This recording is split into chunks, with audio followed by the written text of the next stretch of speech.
Did it happen? Are we live? I think so. I I think think you're we right, did it. man. Oh my God. Oh my God. I wasn't even ready. I was like dick in my hand, not ready. Hey, kids. There you go. We Performative did. Kev Smith is back. You just saw behind the curtain, fucking baffled Kev Smith. Like, where are we? What's going on? Now, performative Kev Smith is back, man. Welcome, ladies and gentlemen, to another edition of Fat Man Beyond. I am Kevin Smith. I am Marc Bernard. Hey, Oh. I am broadcasting from my comic book store, Jay and Silent Bob's Secret Stash. I realized something was wrong. I don't have a movie hat. And I'm like, do we sell them here? Because we sell a lot of shit here, Mark. But I think they sold out of movie hats. And I feel so weird doing the show without my movie hat on. Well, and you're wearing like an actual coat and shit. Yeah, I'm like, The robe is weird. I'm throwing the audience. The audience is like, what the fuck? The show started on time, kind of. B, he's not wearing the stupid fucking hat. And he's wearing a grown-up jacket. He's wearing his fucking, you can get this shirt right here at the Secret Stash, kids. See that rack right there? Ooh.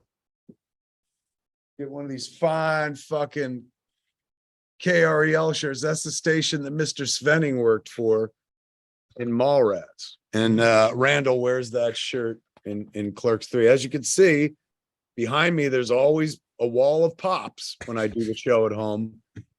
Now there's two gigantic fucking pops. That's right. Outside of the Funko store, this is the only place you'll find ridiculously oversized ego-feeding pops. Look how cute they are. Do you want to see like fucking, I don't have the proper shorts on, so but I'll go stand next to him and see what it looks like. As long as there are shorts, everybody wins.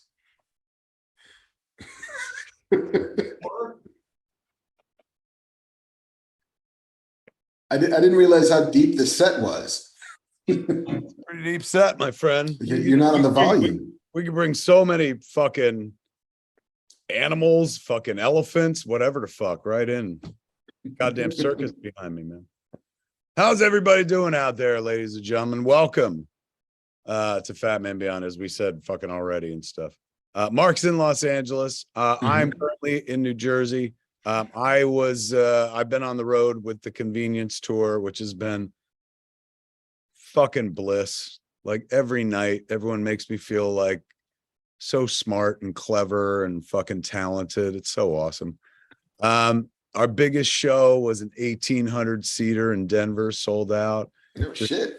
Oh, fuck, son. And this movie with 1,800 people crying at once, it's cathartic. The laughs, there's a lot of laughs in the movie. When the laughs are happening, it's amazing. But like when it gets emotional, holy fuck. So then we went to Seattle. We had 2 sold out shows in Seattle. We were just in Salem, Oregon last night. I'm here in Jersey because we closed on the movie theater today. It became Smodcastle Cinemas. So I'm telling you this from my comic book store, Jay and Silent Bob's Secret Stash in Red Bank, New Jersey.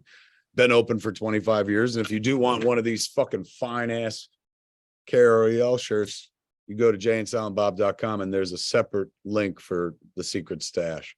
You can only get it at the Secret Stash. I'm here in my Secret Stash announcing that I now own a movie theater in Atlantic Highlands, New Jersey. A mere 20 minutes for people who drive normally, a mere 12 minutes from here for me. That's how fast I got here tonight.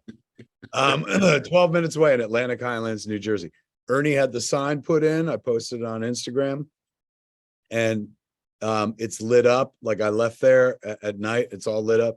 I was just hanging out in the movie theater. I was in the apartment upstairs.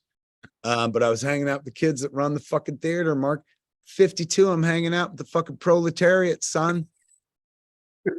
Kids, I'm hanging out with the plebes, and we're having a blast. I'm fitting right in, Mark. Does Mr. Drummond know that you've been let out of the fabulous mansion? Yeah, I'm like, hey kids, fucking, you want to hang out with a 52-year-old? They're like, I guess we have to. You're our boss now and shit. They're adorable. The kids that run the theater, but they're fucking children. Like, not like I'm not saying that dismissively. I'm just painfully aware of how fucking old I am. But I told the kids tonight, I said, look, nothing's going to change except, well, here are the things that are going to change. You're all going to start wearing hockey jerseys. That's the official like fucking outfit. I said, but you're also going to do a thing. I'm going to steal from the ArcLight. I said, they're gone. They ain't coming back anymore. They used to have at the beginning of every screening, some fucking usher come down and be like, hey man, my name's fucking Bob. And this is, you're going to watch Wild at Heart. Fucking, David Lynch is a genius, whatever the fuck. That was a random poll. Sorry. A very deep cut. But, they say some shit and then tell you like, if anything's fucking wrong, come talk to one of us or whatever. I'm like, we're totally fucking stealing that. I said, so every one of you kids is going to have to like go up and intro the movies. And they were all like into it. They weren't like, oh man. And so Riley, who's like the girl, she was TikToking last time I was there. I was like, you're in charge of the fucking Smod Castle Cinema TikTok. I want you TikToking every one of those intros. Because we'll have like 1,000 fucking intros for all sorts of movies and shit. So it's fun. Oh my God, it's fun. I ain't even owned it a day and I'm having a good time. I was just there. Clerks 3 is starting. Fucking 5 people came to see it on a Wednesday night. Not bad. But I was able to go I said, I walked into the theater. I sat literally in the front row. I sat right in front of them. I was like, kids, I could do the whole movie for you. Like before it even begins. I know it real well. And we chit-chatted and shit. When I live upstairs, I'm just going to troll down to even if it's not my movie, Mark, I'm going to troll down and be like, in my pajamas, in my robe, be like, how's everyone doing, man? Like, let's bullshit. All right, here's the movie. I cracked the code. Like, I love that your version of Batman is I'm going to live over my movie theater. And when things get dodgy, I'm going to go down the bat pole into the theater and solve some problems. I do have a secret elevator that goes from my apartment into the theater, Mark. Into the theater? Isn't that crazy? I'm telling you, I feel like Tom Hanks in Big. My apartment's not as nice as his, but remember when he got that fucking rich ass apartment with a trampoline in it and shit? Oh my God. Living above a movie theater, dialed my clock back like at least 10 fucking years, man. It's going to be fun. It's going to be good times. Cut to me 2 years from now going like, we're in financial ruin, Mark. Why did I put in the elevator? What was I fucking thinking? But for now, best decision I ever made. And just like when we announced it, Mark, I put up a fucking Instagram about it today and a tweet. 100% consensus. Nobody going, fuck you in your movie theater. Everyone loves you when you buy a movie theater. You're everyone's friend when you buy a movie theater, Mark. You can't be Elon Musk when you buy a movie theater, Mark. Everyone fucking just loves you for buying a movie theater. I had people today who thanked me for buying the movie theater. Like, thanks for saving this place. I was like, I didn't save it. It was in business. Tony was running it. Like, I just bought it. But man, it's joy. Anytime the internet's like, fuck you and your movies and try to shit on me, or if Masters of the Universe, they come after me again, I figured I cracked the code. I'm just going to buy a movie theater. It's very expensive, but it'll change the conversation and people will stop being mad at me and they'll be happy with me. That's what I'm getting out of this whole experience. I mean, retail therapy is a thing. It's usually not real estate therapy, but whatever it takes. They're like, you poor privileged fucking white man. Yeah, you have to solve your problems by buying a whole ass movie theater. Yeah, you shut your pie hole on buying your movie theater. Oh, it's a blast. But I'm back on the road. I'm here for we closed today and stuff. And then I'm back on the road. Friday, we have a sold out show at the Castro Theater in San Francisco. And that place is a fucking barn, man. It's huge. So that's going to fucking rock. My brother and Jerry is my brother-in-law. They're going to be there. They're out in San Francisco for unrelated reasons. So he's going to come to the show. I think Jeff Anderson's coming to that show. So San Francisco's sold out. Right after that is Sacramento. That's sold out. Then we start getting into the places that aren't sold out, Mark. We do San Diego, the Balboa Theater. Nice. We're about 400 off at this point from selling out. Each one has 1,000 or more people in it, but like these theaters are kind of big. So the Balboa in San Diego, Then we head up to Los Angeles. October 4th, we do the Ace Theater, the Ace Hotel Theater downtown. And there's like a couple hundred seats left for that and stuff. Tickets still available there. And then we go to Anaheim, and I think there's tickets still available there. But generally every place I've gone has been like an overwhelming sold out show. And even again, at the places that aren't sold out, it's over 1,000 people, 1,200 people and stuff. So it's every night, it's like going to a church where I'm both the priest and Jesus at the same time. Kids, come out and join us. It is so fucking, it's a great time. Like, the movie works. It's, you know, I know there's some people online, they're like, oh, his head's up his ass again. My head's been up my ass since 1994, since I started the fucking job. So that's not news. That's fucking, I was going to say fake news. That's old news. But my God, it's like thunderous, dude. Like, my whole life has been about trying to approximate the things that seem interesting from the outside. You know, for example, Richard Linklater made Slacker. I was like, that seems interesting. I wonder what it'd be like to be a filmmaker. And I pursued filmmaking, and now I do it. I used to love listening to Howard Stern when I was a kid. I was like, what an amazing job. Just sit around, talk to your friends and fucking goof around. I wonder what that would be like. And that's what podcasting has been like for me for the last, since 2007. Stand up. I was a big George Carlin fan. So I was like, oh man, fucking, what would that be like to stand on a stage and try to be funny? And I've gotten a taste of so many fucking things. Like, never the real thing, right? Like, I'll never have George Carlin's career. Why would I? That was his career. But I know what it's like to stand on stage, be funny, command the audience and stuff like that. With Clerks 3 and Jay and Silent Bob Reboot, with the road show model that we do and whatnot, me being in the screenings and, forcing 12 to 1,800 fucking hardcore fans into a room in one night. I'll never make a Marvel movie. I'm not good enough and talented enough to make one of them Marvel movies. But like, we have many moments, that are reminiscent of being in a Marvel screening, with a bunch of people that know the material, because that's what it is. The differences between the audience, of course, like, they got more money and way better characters and shit. But you're talking about two audiences who are involved, deeply involved with an ongoing story. And so when someone shows up, the fucking audience goes nuts, applauding them and fucking cheering and stuff like that. I get to see the difference from city to city, what people like applaud. And like, there's one scene in the movie that, like, I don't want to spoil anything, but it's in the third act and shit.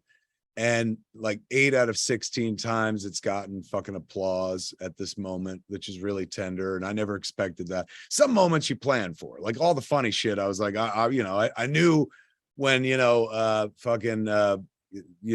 made the joke about like, shit, man, we all gonna be doing DPs. I was like, I knew everyone would fucking laugh. Some shit you don't plan for, it just fucking happens. And like, people having these cathartic moments in the third act of the movie where they're mass applauding some sad things is wonderful. It's so nice to see people crying after a Kevin Smith movie, and not because the movie sucked, because the movie worked and shit like that. So the tour has been bliss, man. Come on out. It's such a good time watching it with a bunch of like-minded individuals. Every night I feel like the Russo brothers for a minute or two. I'm like, this is what it must have felt like for them when fucking Captain America, when Captain America caught the hammer and the audience just fucking erupted. Because when Silent Bob fucking speaks in the movie, I've been in both theaters. I'm not saying I'm as good as a Marvel movie. Please don't fucking get it twisted and bent and shit. But the applause level, just as fucking thunderous, man. And for that brief shining moment, I'm like, oh, that's what it'd be like if I made a Marvel movie. Cool. But it's kind of a little more satisfying because it's my shit. You know what I'm saying? Like, I'd be happy to make people clap using somebody else's toys, but like, when they applaud and it's my toys that I created when I was a fucking kid, that feels even better and shit. So the tour has been absolutely wonderful. Come on out, kids, and see us. If you're in California, fuck, we need the help. Come see us at the Ace Hotel Theater in Los Angeles, October 4th. Come see us at the Balboa Theater, October 2nd in San Diego, Whale's Vagina. And come see us, I think it's October 5th, yes, in Anaheim. We'll be I'll be trucking up there and shit. While I'm in town, I'm gonna be doing the Woody show on morning of October 3rd, and then going to do Good Day LA. And then on the 5th, I'm doing the Talk.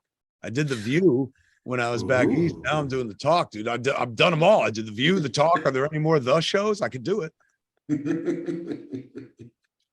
So yeah, I'll be touring until December. It looks like December 5th right now is our last show. So what is today? September 28th. Jesus, I'm on the road for like 2 more months and change. Fuck. So we're gonna have to be streaming like this for the next little while. Whatever it takes. Whatever it takes. I know I can make it through. That's a Degrassi song. What was the song that I was fucking singing when we first jumped on before the show began?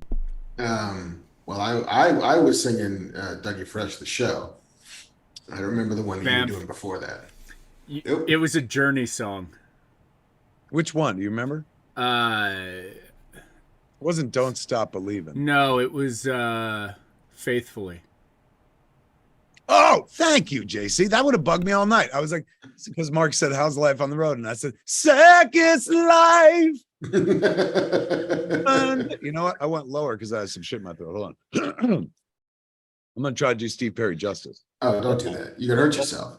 I'm going to do it. I'm a 52-year-old man. I'm going to pull something doing it, but I'm going to do it. It's going to be worth it.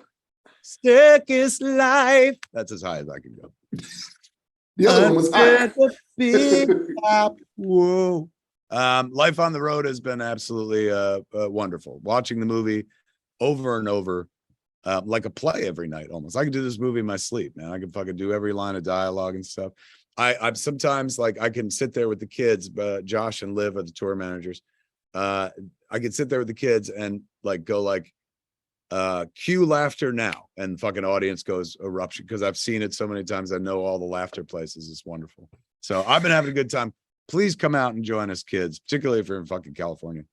And we're adding new shows all the time. Boston, a lot of people have been harassing me about Boston. That date's about to get added. I know a Las Vegas date is about to get added. I heard a Connecticut date is going to get added. So if you don't see your city there, don't mean we're not coming yet, man. We're coming all over your face, neck, and fucking chest. Pops. Okay. What about you? Never mind me. You must have done a thing. Clearly, I must have also traveled the world. I saw. Did you do a Black Man Beyond? I did. I've done a couple now. I did one solo one, the first one since you went on tour. Then we had Hawkman himself, Aldous Hodge, was on the pod. Dude, don't fucking Garfunkel me. What I smell here is you're hauling it. You're realizing that like I could do this with any guitar player and shit. Don't fucking oats me, man. Next week, that's Victor Garber, I think, is going to be on the pod. That, my God. A, it would break my heart, but B, what a stroke of brilliance. That would certainly teach me some fucking lesson. You got the Garber. The Garber's here. He might do it. He might do it if I was off the show. You know, I bet you he would. He's like, look, Kevin was the only reason I want to do it because he's such an ass. He's a fucking whole ass who's an asshole. But yeah, I've been working on that impression. It's a good one. It's a good one. So yeah, I had a couple of those podcasts. You know, we'll probably, and I've got another one coming on the 11th of October with what's that? Making sure there's no smoke alarm. No weed detectors. I swear so I can smoke. Hey, you want to see something? You want to see a movie star? Sure. Who's your buddy, kids? Can you see him there? Oh, you can't see him. He's blocked by a thing. God damn it. Can you see Jesus? There he is. Buddy Christ, kids, from the movie Dogma. Right next to me. So every once in a while, if you see me go like, Jesus Christ, it's because I remember that he's right there. Because he's slowly moving towards you. Yeah. Got them eyes where it just roll around the room. A creep show too. He just keeps getting closer. I'm like, Mark, I think old Jesus head is on his way over. Malcolm Barrett will be joining me for another Black Man Beyond at the Cantina. We're doing a live Black Man. Look at you, fucking selling tickets and all that shit. Selling tickets. It could just be me, Malcolm, and some bartenders, but that's also just as well. This is your fucking Paul Simon moment. This is where you're like, I don't need the other guy. No, but we'll always have Central Park.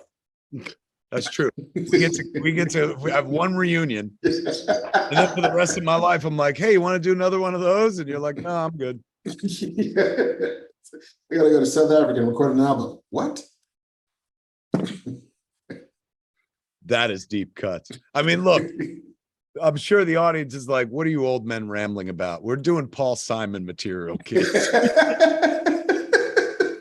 We're doing straight up 90s nostalgia. Shit. That's 60s, 70s. Well, anyway. Specifically, Paul Simon going to South Africa to record an album. The album he recorded was called Graceland, and I was in Memphis last weekend. Yeah, what was that about? I saw on your Instagram. What were you doing in Memphis? I was at the Memphis Comic Expo. You went to a show. I went to a show, my first table in town, back in the world after a whole mess of years, and I got to sit next to your friend and mine, Ming Chen, and yeah, had a lovely time. Own Ming Chen, Jersey's own Ming Chen, or occasionally Ann Arbor's own Ming Chen. That's true. Because for some reason he wants to own Ann Arbor. I don't He know went nothing to about school it. there. He went to school there back in the day. Yeah. Here, talk to the kids. I got to go find a fucking hat. This hat's bugging me. I've never seen somebody so. I gotta get that fucking weird hat. I can't do the regular hat. The regular hat makes my head look normal. And I also, I think since last we spoke, Kevin and I have a thing in common in that we both have new comic books out. Kevin has Masquerade from the Dark Horse Comics, and I've got a book called Census, which is dropping monthly, 5-issue miniseries for Comixology Originals, which will then be collected by the same place that's putting Masquerade out, Dark Horse Comics. So yeah, man, Memphis was a good time. Couldn't really sign Census as it's a digital comic now, and nobody was bringing me iPads. But I ate a shit ton of barbecue. I ate a shit ton of fried chicken and donuts. He found one. Oh, yay. I can't find this hat in a Kevin Smith store. The world's fucked. I was talking about comic books that you and I both have new comic books out into the world. I do. And I heard you talking about the whole thing, and I grabbed my comic books while you were talking. Here's Masquerade issue 1, the Captain Ribman cover. Over here, we got the Masquerade #1 with the Francesco Francavilla cover. Gorgeous. And then this is the Secret Stash exclusive variant cover as drawn by Comic Book Men's Walter Flanagan. The only place you can get this, kids, is here. These are for you, and you don't get them unless you come to the Secret Stash. You can order them from the Secret Stash online. What's the book that you got out? You've talked about, I saw you talk about on your social media, but I don't know if you've talked about here. Yeah, I haven't really. It's a book called Census. Well, I'm talking about Adora, how fucking that was out of print. You didn't even know it. I know. I didn't know. I told you, I was like, it's out of print because Mike Zapsik here at the Stash, we were trying to organize a signing for Marc. And Mike's like, I can't get the books. And I was like, sure, you can get the books, man. They fucking order them from Dark Horse or wherever the fuck. And he was like, no, they're out of print. Like he sold out his entire print run. I sold out. I'm a sellout. You are total sellout. But I guess they reprinted. They've gone back for a second printing, which thankfully will be in stores hopefully soon, if not already. They don't tell me much unless I ask them, and I continually forget to ask them. But what went wrong? I was so happy for a second. Well, it's a little looser than the one I got at home. Oh, okay. I mean, there's a lot of free space and shit, and that irritates people online. People are like, tighten your hat, you dick. Like I'll literally read that in chat and be like, if it's not fucking one thing, it's another with these fucking cats. If it's not, me thinking Spider-Man should have been one of the films nominated, it's like my hat's too loose. What can I do to fucking please you all, huh? Go buy another movie theater. Oh, good point. I know. Coming soon. A movie theater in a town near you, bought by me to flip the conversation. But yeah, so I have a new book out from Comixology called Census, which is about a 20-something slacker in New York City who answers a shitty want ad for a job that involves him knocking on random doors, not so random doors, in Manhattan, Brooklyn, Queens, Staten Island, and the Bronx, to see who's behind those doors and to keep a census. But it happens to be run by the Otherworld Census Agency, and it's to figure out how many demons and monsters and Cthulhus and spirit dragons and crazy mythological beasts are living in New York City. That's fucking dope. You came up with that? Me and my buddy Adam Freeman did, yeah. So wait, is he writing or drawing? He's co-writing with me, and we have an artist named Sebastian Perez, who's doing great work. He's doing the pencils, inks, and colors himself. Who's publishing this book? Comixology Originals is doing the digital first, and then Dark Horse is doing print. The same thing that you did with Adora. So this is your second book that way. My second book with them. I'm happy. You're a prolific man. I'm trying my best to keep up. I got one fucking comic book and 3 different covers. So that's the only way I guess you can make money in the comic book business. 3 different covers, kids. Look at that. You're not complete until you got all these masquerades. And then Quick Stops #1 comes out November 2nd.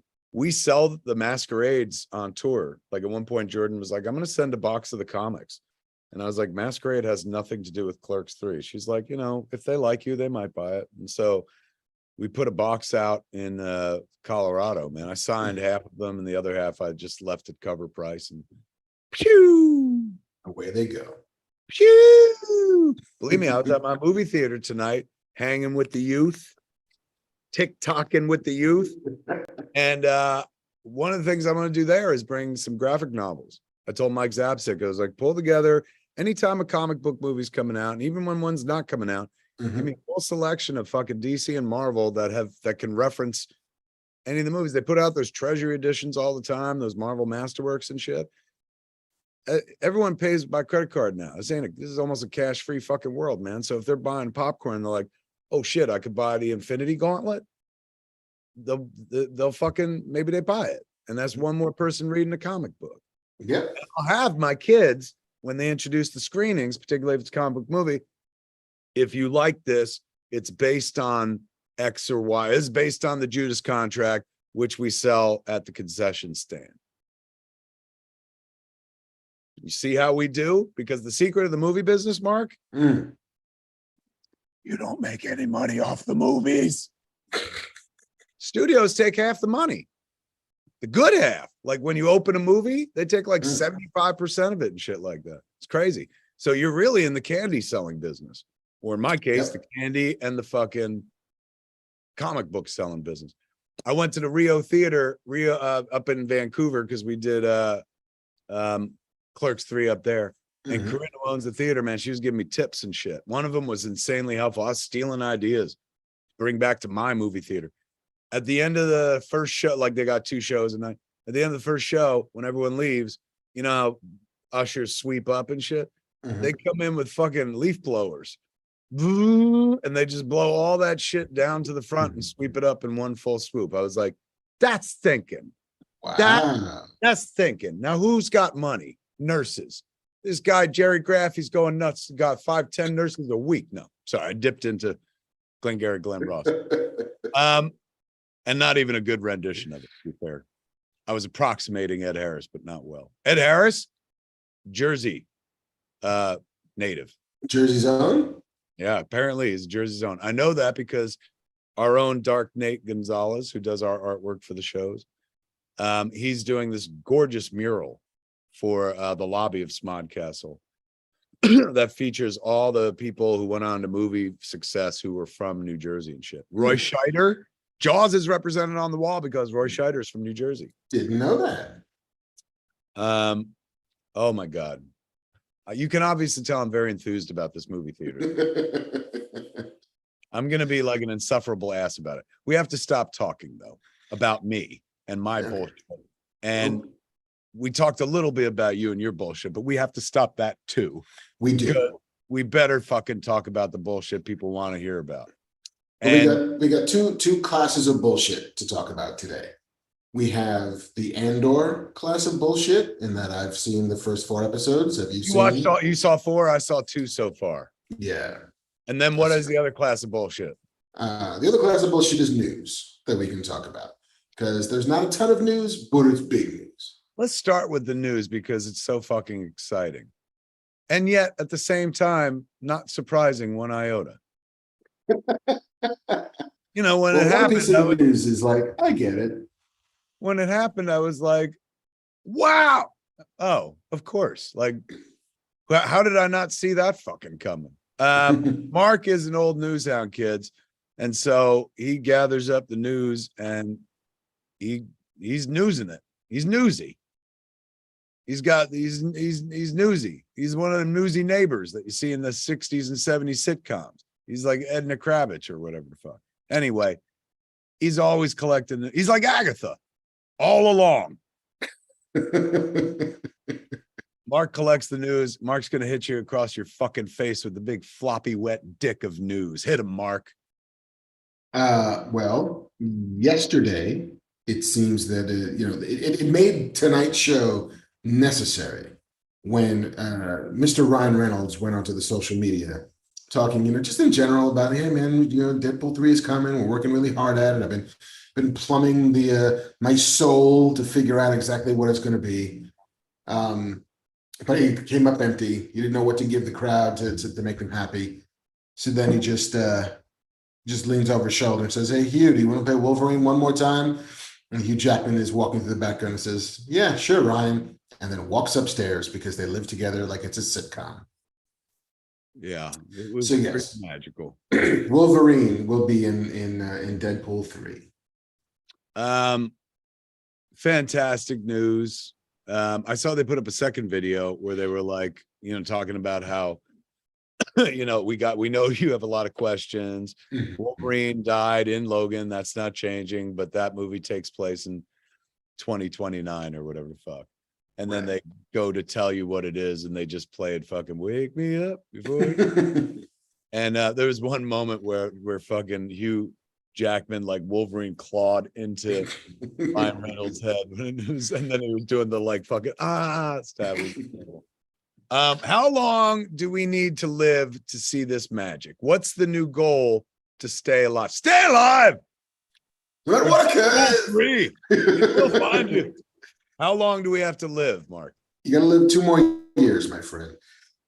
September 6th, 2024 is the release date for Deadpool 3. Oh, that's legit almost 2 years from now. Yeah.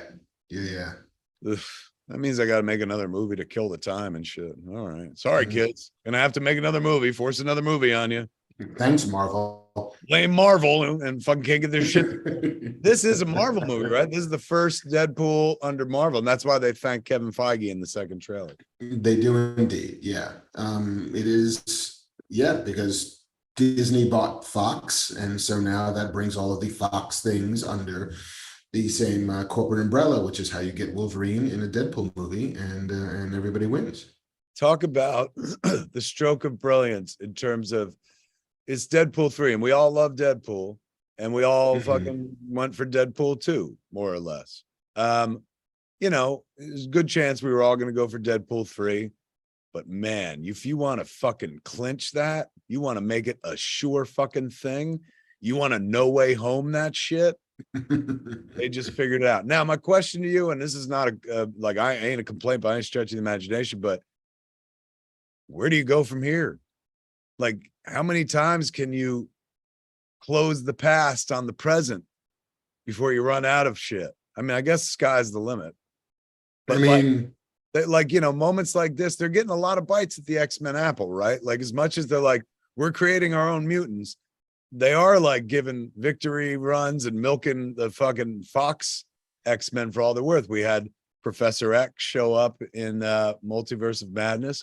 And now we're making a whole ass Wolverine and Deadpool movie. It's a great time to be alive, man. But is it like, how do you keep them down on the farm once they've seen Perry?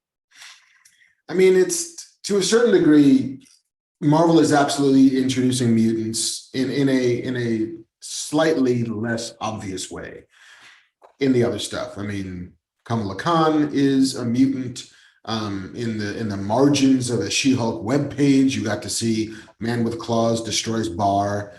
You know, like little bits and pieces of dropping that there are going to be mutants. Apparently, you know, Namor is legit is a mutant, and Ms. Marvel's a mutant as well, and Ms. Marvel's a mutant. So they are introducing the idea of mutants into the MCU.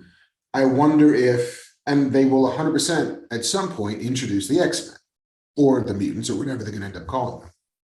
But we will see a Jean Grey, we will see a Scott Summers, we will see a Beast, we will see probably a Logan, and probably a new Logan, because Hugh Jackman, lovely as he is also 50-something years old. So you're not going to build the new version of the X-Men around him.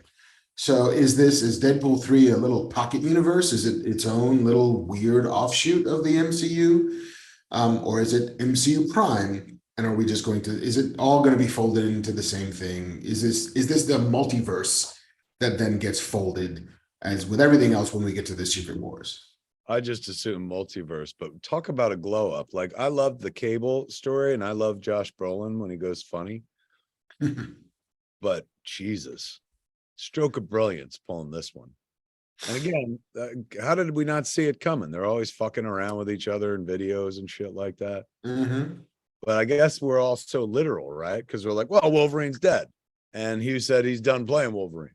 Mm-hmm. And everyone forgot the very simple concept of money.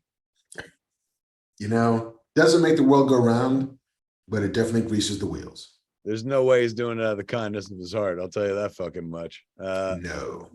It's, if I'm him, I mean, and that's no judgment on his character.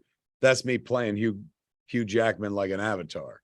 Because if I was him, I'd be like, boop, boop, boop, boop. Yeah. That's packing up the money truck. Boop, boop, boop. And then they dump a pile of fucking $1 bills tightly bound on his fucking lawn and then take off and shit. Yeah, it's very much the bring me the standard Robert Downey Jr. deal. And they'd be dumb not to do it. Like, I applaud it. Whatever you got to pay that fucker to put on the claws one more time, do it. Because you're right, man. Like, this is, I think they're victory lapping with these characters that they just acquired because they're getting ready to launch their own mutants. And like you said, I don't think, you know, as much as we all love Hugh Jackman, I think MCU is probably going to be predicated on younger cats playing these characters and whatnot. But we live in a multiverse now in the movies. So why wouldn't you why wouldn't you pay anything to get Hugh fucking Jackman to come back to be Wolverine again? I mean, think about it. Is there anybody else you could do that for who would matter that much? He's it.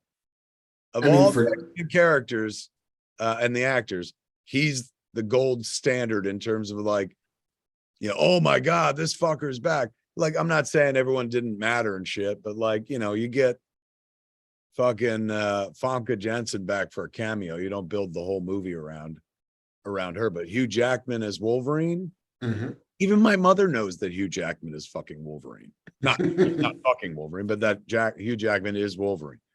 That's a different movie. Yeah, I'll pay to see that. Fucking Hugh Jackman, they'd have to back up 2 money trucks. Indeed. It's smart play, man. It's smart, and we're all going to benefit. Like, there's no way this movie sucks. No way. So, yay. Yeah.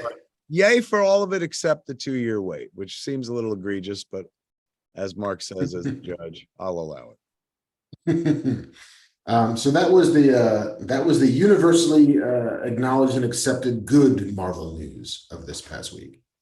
Do you mean there was bad Marvel news? Well, there was questionable Marvel news in that Blade, which is supposed to be out next November 3rd, 2023, which was gearing up to begin shooting this November in Atlanta, has lost its director.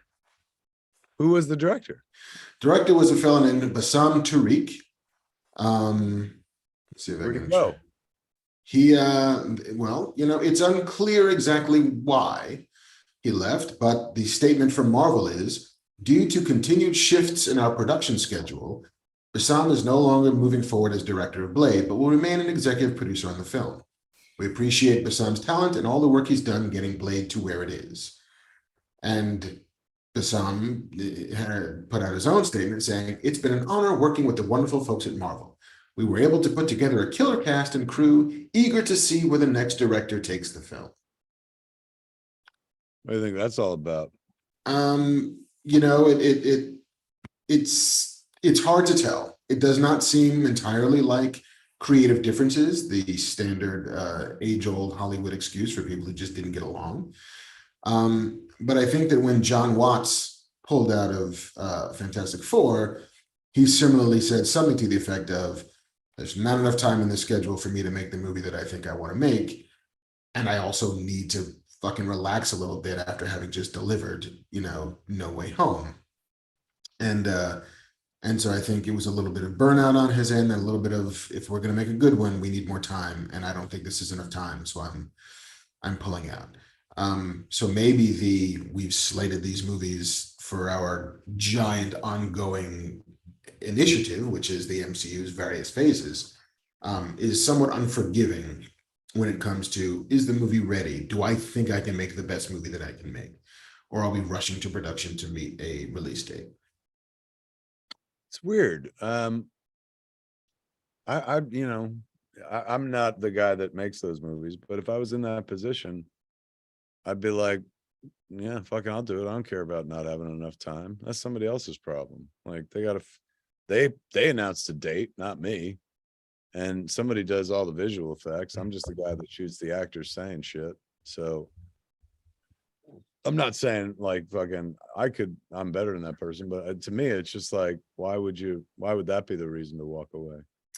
I mean, it is all very unclear. It's all very, Byzantine and inscrutable, and we have no access whatsoever to the inner workings of it, other than the statements that got released, which are PR statements meant to pave over publicly whatever the issues are. Oh, Jesus Christ. Just ask already. Yes, I will direct Blade if you need me. I'm sure they'll pick up somebody fucking super fast. I'm sure they're going to think that there's some directors that are like, I can't deliver. Like, there's no way I can make that schedule. You think that's John Watts said that's why he walked away? I mean, I think John Watts did say that he was just a little bit tired. I mean that dude was on the go, man. Fucking like, he finished one Spider-Man movie. They're like, do another. And he finished that. Like, do another. Keep going. Yeah. And so for him to jump not just off of a Spider-Man movie, the biggest movie of his career, to then jump into a giant Fantastic Four movie, I could see a fella just saying, hey, can I just go to Hawaii for like a year and put my brain back together? So I don't know. I mean, I don't know any of the internal politics that are going on in the Bladeverse. Bladeverse. All part of the Marvel Cinematic Universe. In the Bladeverse. But yeah, so it is a developing situation. It would not. Who do you pick for a Blade director? I mean, if you can empty out the Hugh Jackman money truck and fill it back up and send it over to Jordan Peele's house, that would be interesting. Why do you have to fill him a truck up with money? You don't think he'd be interested in fucking around with Blade? I don't know if I mean, again, don't know Jordan particularly well at all, but he doesn't seem like the kind of cat who is jumping to do franchise stuff. Not when the world of his own creation is perfectly rosy and financially rewarding and creatively fulfilling. But Blade, man. But Blade, that would be the reason, because it's Blade and it's Mahershala Ali playing Blade. But it's unclear in what shape the script is in. It's unclear in what shape all the production designs were. It's unclear. All of that stuff is unclear. So any director coming into it is faced with, what do we have? What can we salvage? What works? What doesn't work? How long do I have to get this stuff in shape? Is it a matter of weeks? Because we got to stick to a November production date to meet our November release date? I don't know. I don't know, my friend. So glad that I don't have to make these decisions. The only decision I have is be like to watch it. And it's an easy decision because I always want to watch it. I'm sure they'll fucking figure it out. I mean, Blade is not going to go undirected. So I'm sure it's a problem they will solve relatively quickly. But whether or not it holds to that release date remains to be seen. Goyer wrote the first one, right? He did. Stephen Norrington directed the first one. Directed. And didn't Goyer eventually wind up directing a Blade? He directed the third one, Blade Trinity, with Ryan Reynolds. Is that the one where Wesley Snipes wouldn't talk to the director? That's the one and where you had to apparently refer to Wesley Snipes only as Blade for the entirety of production. Respect. Look, I don't fuck with any actor's process. If you think you're Blade, God bless, you're Blade. Whatever it takes. Exactly. Fuck, man. Just don't stab anybody. Don't bite anybody. Not for realsies. But yes, if you need to be called Blade, here I am, Mr. Blade. Mr. Blade. So yeah, we'll see what happens, man. It is an open question that probably will be answered within the next couple of weeks. But it is somewhat telling that Marvel can undergo this kind of what looks like internal chaos is the wrong word because it doesn't feel like chaos, but uncertainty, and then hand wave it away with Ryan Reynolds and Hugh Jackman in a Wolverine movie. It's like, oh, all is right with the world. Don't worry about it. We got everything under control. I mean, think about it. They've got news like loaded in a gun at all times. So if something goes bad, they can just be like, and then here's some joy that we didn't know about because they keep everything so fucking secret. So for them, man, they cracked the code. It's like, hey, man, news is about to break about the Blade thing. All right, launch, put Deadpool in tubes 1 and 2 and launch them off. Plot a solution. One ping only. Oh, nice. God, nice. I want to marry you. That was so good. So nice. All right, what else we got news-wise? The last news thing is an interesting story for lots of reasons.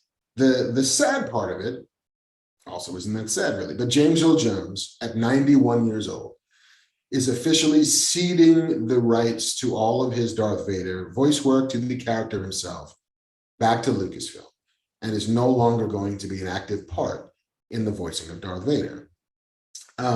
He hasn't been for a while. It was his voice in Rogue One, but for all of the Obi-Wan stuff, his voice was synthesized, digitized. It was created in a computer by a company called Respeecher, which the interesting part of the story is that Respeecher is it's based in the Ukraine, and they were apparently like running for their lives when Russia invaded the Ukraine while having to deliver voice files of Darth Vader back for the Kenobi production.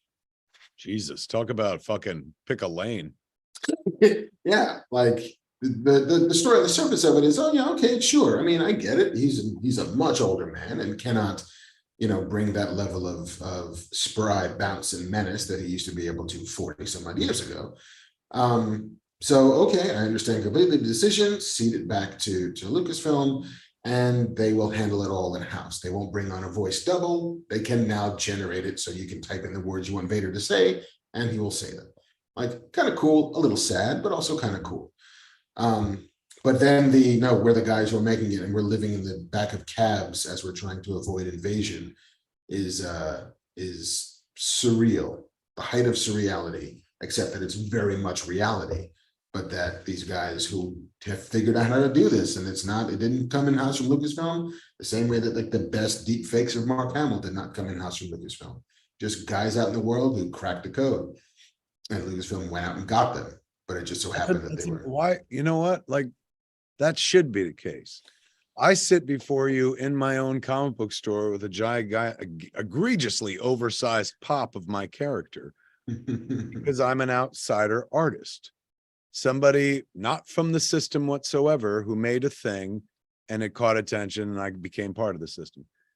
It stands to reason that people in the digital arts, like people who can make these gorgeous fucking deep fakes, that there are going to be some that just come out of the wilds that aren't working at a studio already and aren't scooped up by a major, but who have put in the 10,000 hours of practice on their own.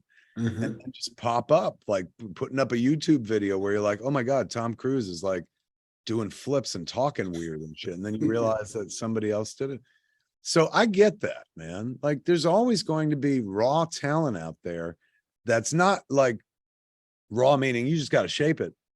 I should say undiscovered fucking talent that has refined its skills over like a long period of time to the point where they're as good as, if not better than people that get paid 6 figures a year to do that sort of thing. It's very heartening. It should keep you heartened, kids. Everybody out there. If you ever watch any of this shit and you're like, it's all wrong, I'd do it better. Well, there's a chance you could. Yeah, it's not that anyone can cook. It's that a good cook can come from anywhere. Yeah. Yeah. Thank you.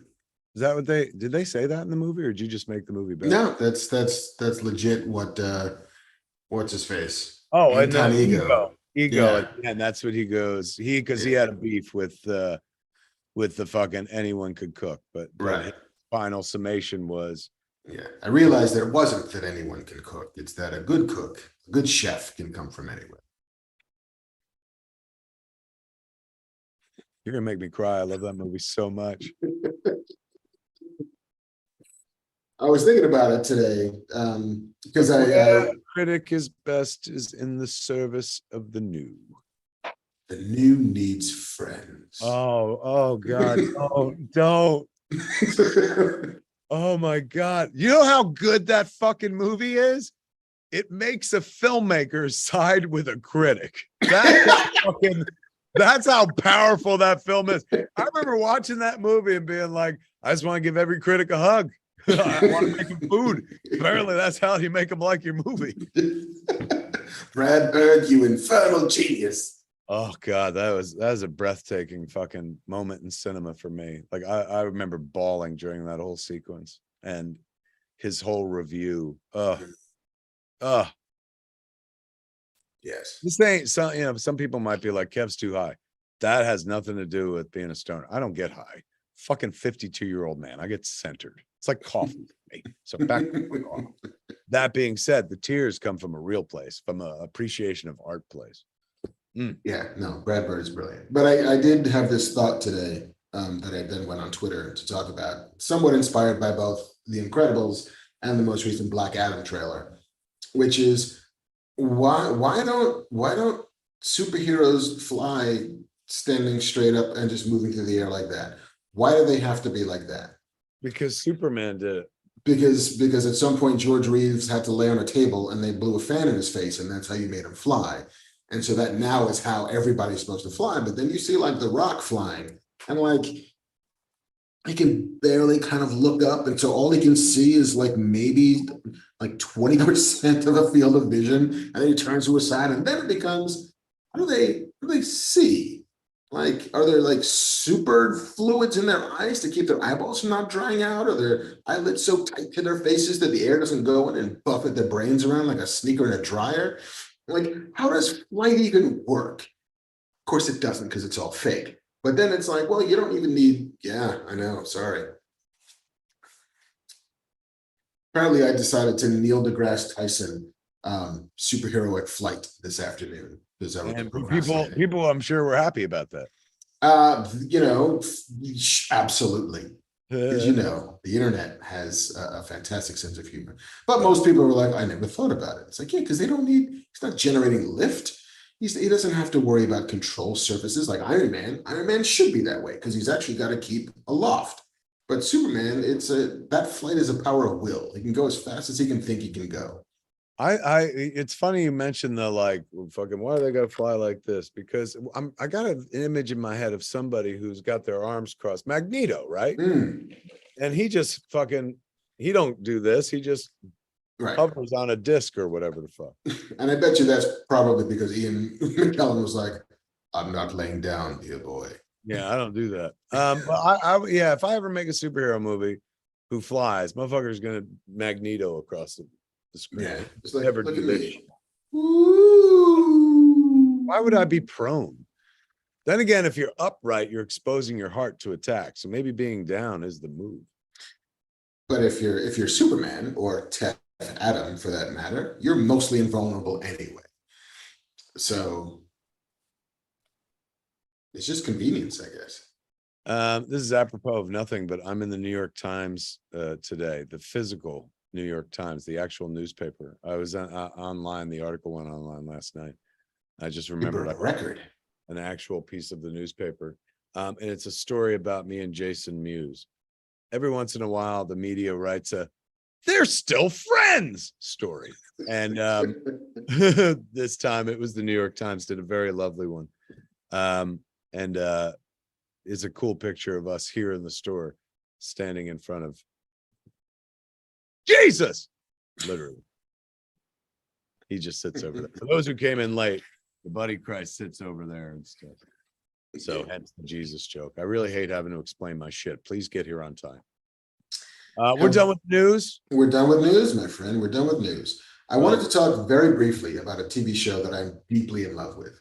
I'm not sure if you've seen the show. Reservation Dogs. I have not, but you are not the first person to say how much they like the show to me. Oh God. The point where I'm like, I think I got to give it a roll. The first season is good. It's very specific. It's about 4 teenagers who, are like the best of friends growing up on a reservation in Oklahoma. And it's funny and it's serious and it does that. It's a little Linklater-y in that way. The second season is phenomenal. The second season is just willing to indulge like these flights of fantasy. And it can be by turns in the same episode, the funniest thing I've seen in years and the saddest thing I've ever seen. That's my kind of fucking jam right there. Oh, it is just, it's waiting for you. Laughter through tears is my favorite emotion. Name the movie. Name the movie. I cannot, my friend. That's Dolly Parton in Steel Magnolias, my friends. Wow, that's a deep cut. Yes. It's like 2 pigs in a pillow wrestling. Is that Yeah. Is it trying really? to dance? Mm-hmm. I stole a line from that movie that I still use to this day. I co-opted a line. At one point early in the movie, Julia Roberts is talking to was Dylan McDermott, I think. Mm. And they're about to get married, but they're not gonna see each other until the wedding. And she's like, he's like, I'll see you at the wedding. And she goes, I'll be the one up front in the veil, which I always thought was a really cute line. And I co-opted it for years. I'm always like, all right, kids, I'll see you in a minute. I'll be the one up front in the white hat. Nice. I owe fucking not so much Julia Roberts, but Steel Magnolias. I don't know who wrote that. It's based on a play, though, right? Based on play, if I remember correctly. We should put it on. And all male Steel Magnolias. That's what the world is waiting for. Yeah, like that's what they used to do in the old days in Shakespeare. They had dudes play ladies. Mm-hmm. So we'll just do it. We'll do Steel Magnolias Shakespeare style. Nice. All the ladies are men. Oh, well, listen, we shouldn't do this, but somebody should do an all drag Steel Magnolias. I agree. Then I would go watch that. I agree. Anyway. Especially because those parts are like big. You can really play them up and stuff. Mm-hmm. Really go for the drama because they sure did. Oh, hell yeah. Sally Field's big speech shows you in that movie. What was the other old ass movie we were talking about at the beginning of the show? We've lost half the audience. They're like, what is this? The fucking Golden Girls out? The Golden Girls were hipper than you fucks. What are you talking about? Angus in chat said Steel Magnolias for the all-male cast. Oh God, that's good. Fuck, that's good. That's a joke that's good for like 12 people out of 100, but still, 12 people matter, Mark. Hey. You don't do a show for the people who don't show up. You do the show for the ones that do. Now, if 12 people out of 2,000 think of things funny, 1,900 and change have to wait, so be it. Yeah, maybe the ratio is not right, but no. They'll get theirs. One day they get a joke that other people don't get, and they'll be like, Yes, that's how The Simpsons has been on the air for 40 years. No shit. A few people got very excited when I did my Daniel Day-Lewis. They were like, "Hey, I recognize that." See, not much love for Hunt for Red October though. Yeah, you had all my love for it. I wasn't reading the board then. I was reading the reactions then. But I'll tell you this much: ain't nobody going like, "I love Steel Magnolias." It's too bad. I might be the only one. It's good. It's a good ass movie. Hey, it ain't all fucking Super Marvel and Bat Potter and Star whatevs. Sometimes it's a little Steel Magnolia. Sometimes you got to watch a movie with your mother. You fuck. I was the boy under the stairs, Alfred. Seriously, they treated me awfully. You know what? They're mine. Fuck everybody. I own a movie theater. Guess what's coming to my movie theater? Steel Magnolias. No, I'm just going to show the old movie. But you know what? We could do a reading. Oh my God. Oh my. Me, you, Ralph Garman, fucking Jason Mewes, and we pull Scott Mosier out of mothballs, and we do an all fucking male reading of Steel Magnolias. I can sell that. That's fucked up enough to work. People be like, I'd totally buy a ticket to that. How much would you pay to see a show like that? 20, $5? How about a low price of $40? I would pay more to scrub the internet from my phone when we do that, because we are not going to be the most beloved dudes in the world for the all male Steel Magnolias. But why? All we have to do is give the money to charity. There you go. If you give it to women in film and shit, there you go. Or pick some other charity. I give all my residuals to women in film, so we can pick another charity and stuff. But as long as you're giving it to a charity, it's not. What do we fuck? We ain't making a political statement. Nope. We're reading a fucking play, and it just happens that that play is full of women. But I would like to read. I'd like to fucking do the Sally Field part, man. She gets a meltdown at the funeral and shit. No, it's a good one. Selby, her daughter. Oh.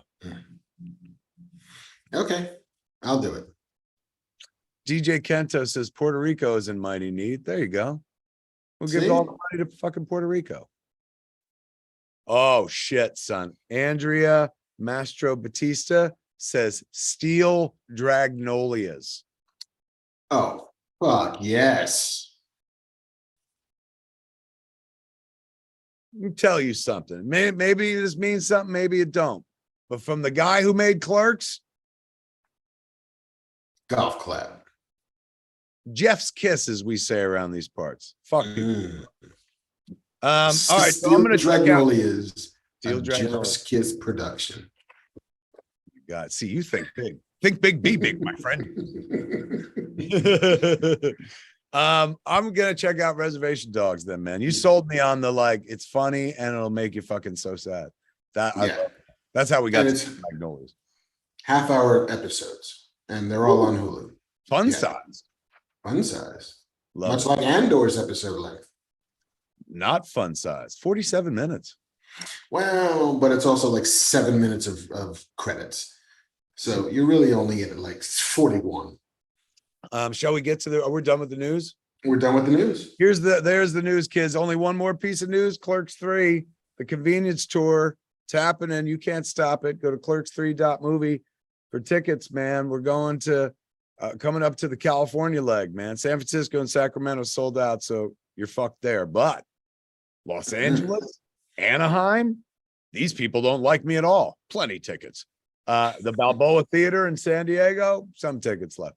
Go to clerks3.movie right now and get your fucking self a ticket if you're in California. If you're not in California, go to clerks3.movie and see if we're coming to your area. We sold out another Dallas. We sold out another show. It was Dallas, so we're adding a second Dallas show. A lot of fucking sold out shows, man. It's been lovely. But California, for some reason, a prophet's not ever accepted in his own home fucking state or whatever. Fuck.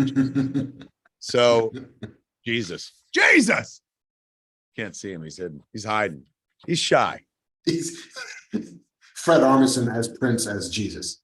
He's no. The problem is the giant Jay and Silent Bob pops at night when the store closes down. They bully Jesus The corner. because he's the Prince of Peace, and they are the fucking middle-aged mischief makers. I don't have a name for them, but fucking. So there's a never-ending battle. They fight all night long. That'd be fun, but very But it like ain't a slow. religious thing. It ain't like a Jesus thing. It's just they're like, hey, long hair, and he can't get it because they both have long hair. Battle for dominance. All right, shall we get into the reviews? Let's do it. Here's the review. Clerks 3 is an amazing movie. Come see it with me on the convenience store. Clerks3.movie. Great. All right, that's been a show. Good night, everybody. This Andor picture television show Indeed. by Tony Gilroy. Correct me if I'm wrong. This is the same Tony Gilroy who didn't he do Michael Clayton? He did indeed. Okay. Number one, I trust this man to do anything because Michael Clayton is one of the greatest films ever made. That being said, this fucking show is dope. This was the fucking show that I had no interest in whatsoever. I'm like, Andor, he dies. Why the fuck would I care? And this is the first show that I really feel like kind of expands the Star Wars universe. Like, we're not on Tatooine. We're not necessarily dealing with a Skywalker story. Yes, the Empire is this nebulous gathering storm. But here in the outskirts, the rebellion slowly begins. Had no idea I would like it as much as I do. And it's doing things no other Star Wars things has done. For example, casual overnight sex. How about that? Isn't that fucked up? She came to his house and they fucked, and the next morning they showed her pulling her pants up, Mark. That's dirty. Nobody's ever done that in Star Wars. Bam. Nobody's ever pulled their pants. Here's an expert right here. They also, your friend Carrie Fisher famously said there's no underwear in space, but that woman very clearly is wearing multiple underwear on top and bottom. I thought of her when I saw that as well. I was like, there's underwear right there. The people are saying spoilers. I'll put up a spoiler thing. Episode 2, like, what did they put up a bunch of episodes at once or what? They put up the first 3 at once, and then episode 4 dropped So yesterday. this is 2 weeks old. Yeah, put up the spoilers thing. I mean, what? To say that people have sex in a Star Wars thing, that ain't no spoiler. That's a rejoicer. You should be doing a dance. You should be dancing like that scene in the one Matrix that nobody likes, where everyone's like, it's slow-mo for like a half an hour and shit. Zion!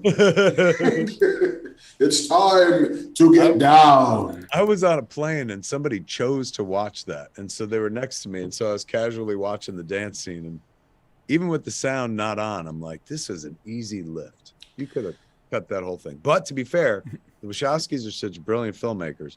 I'm sure they've watched my body of work and said, you can cut all of it. It all blows.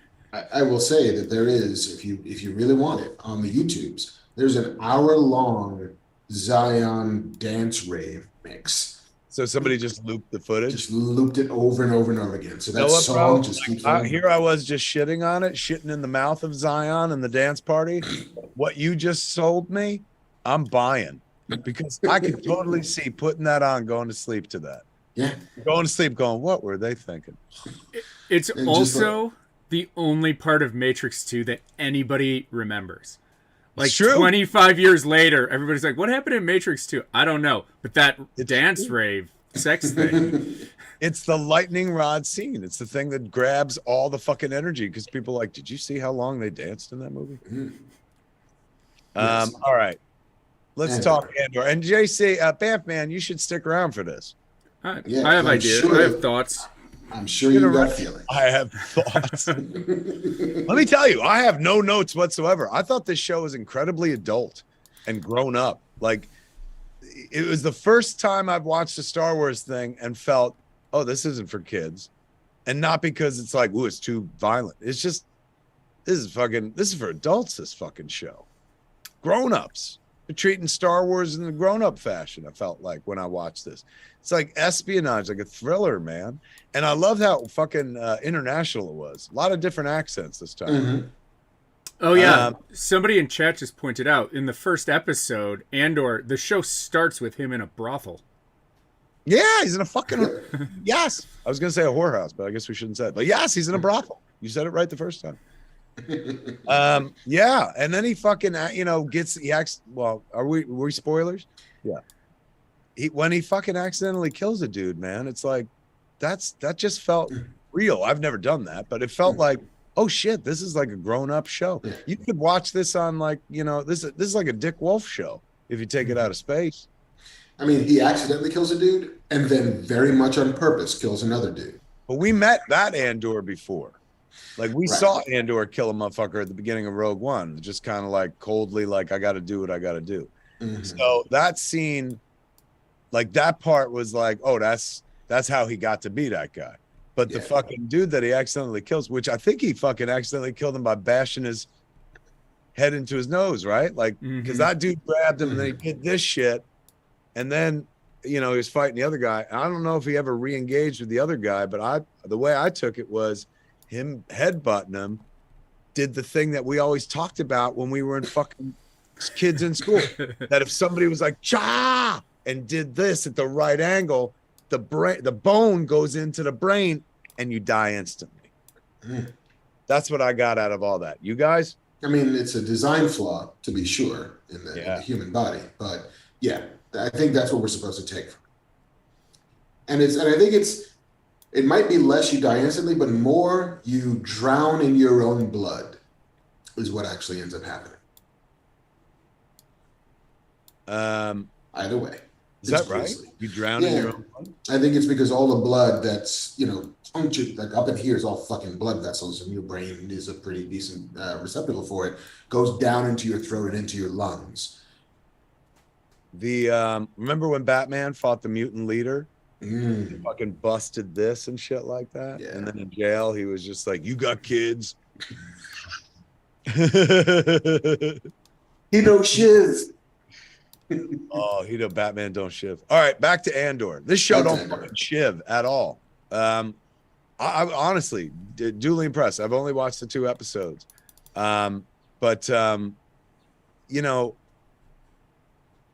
This ain't a criticism. I ain't raising one to lower the others. I loved Obi-Wan, but that had elements of, there's a child character, and so it felt like it was still geared toward kids, family.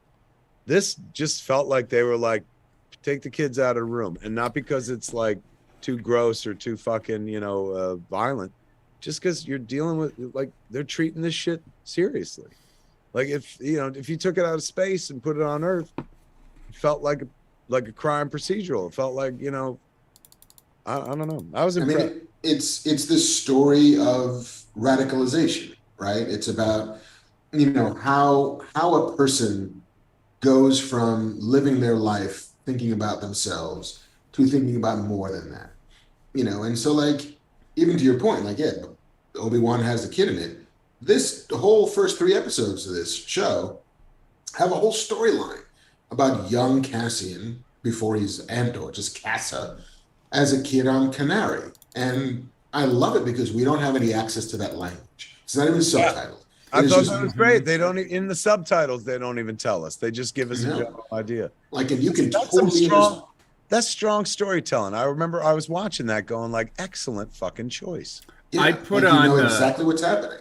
I put on the closed caption. I'm like, should this be subtitled? I rewound it and tried to watch it, and I was like, oh no, they're just gonna roll with this.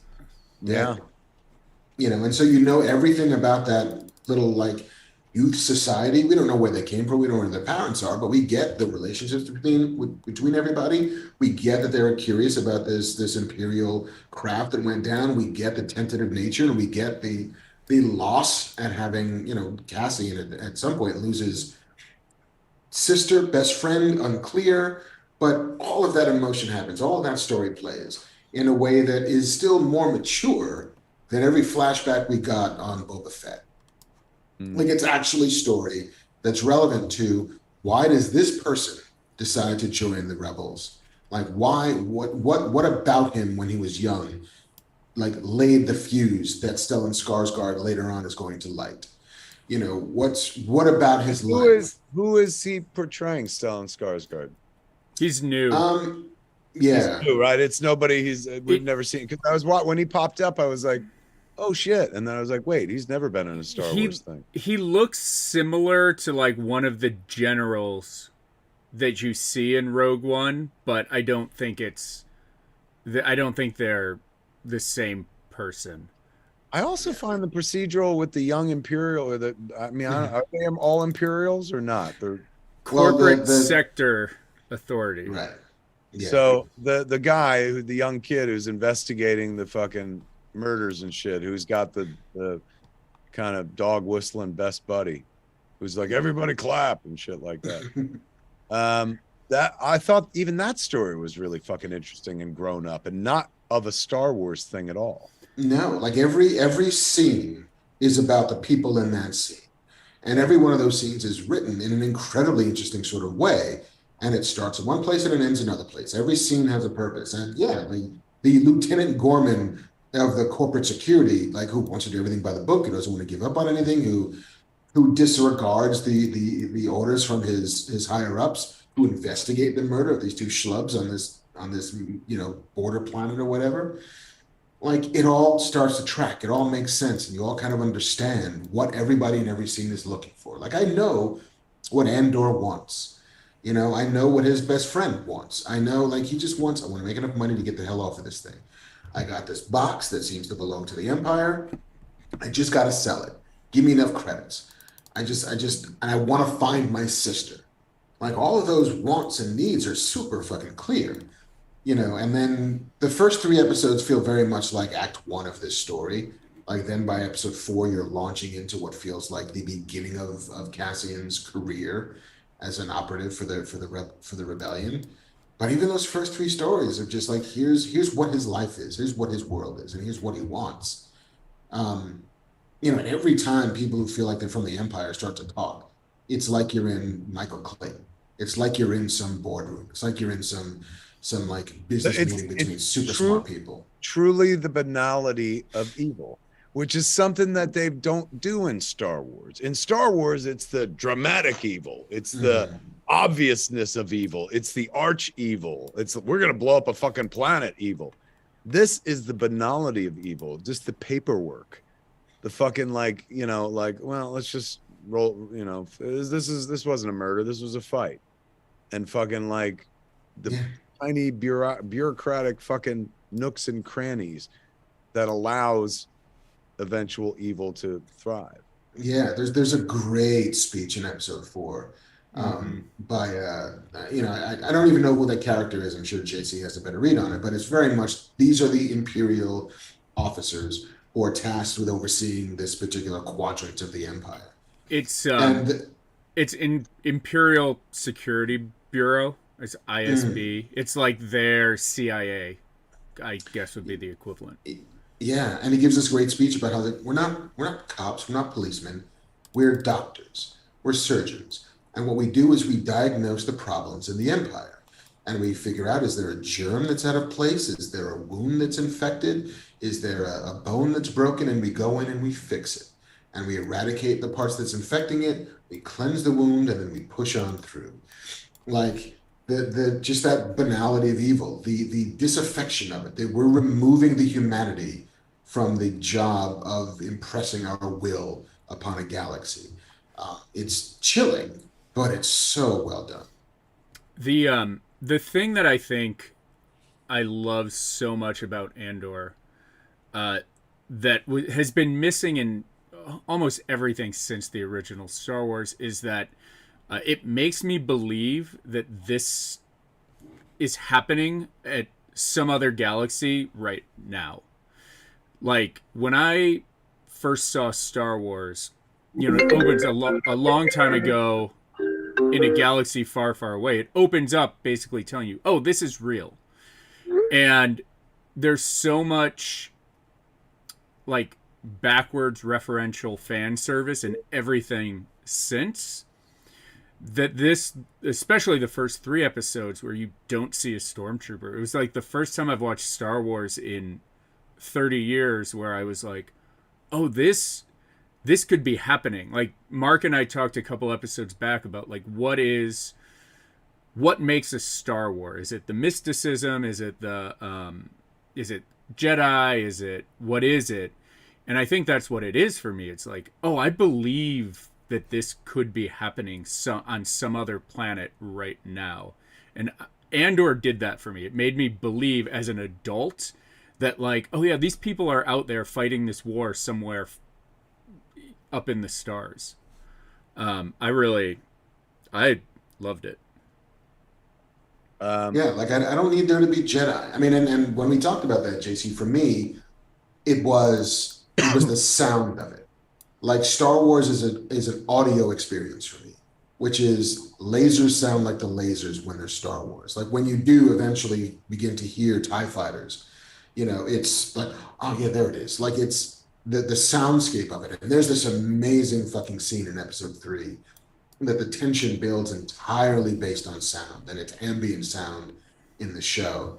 But it has the feel of, yeah, it's Star Wars, but I don't expect ever to see a Jedi. To the point when you see like Stellan Skarsgård carrying a thing that looks like it could be a lightsaber. Like, please don't be a lightsaber. Like, I don't want that to be part of it.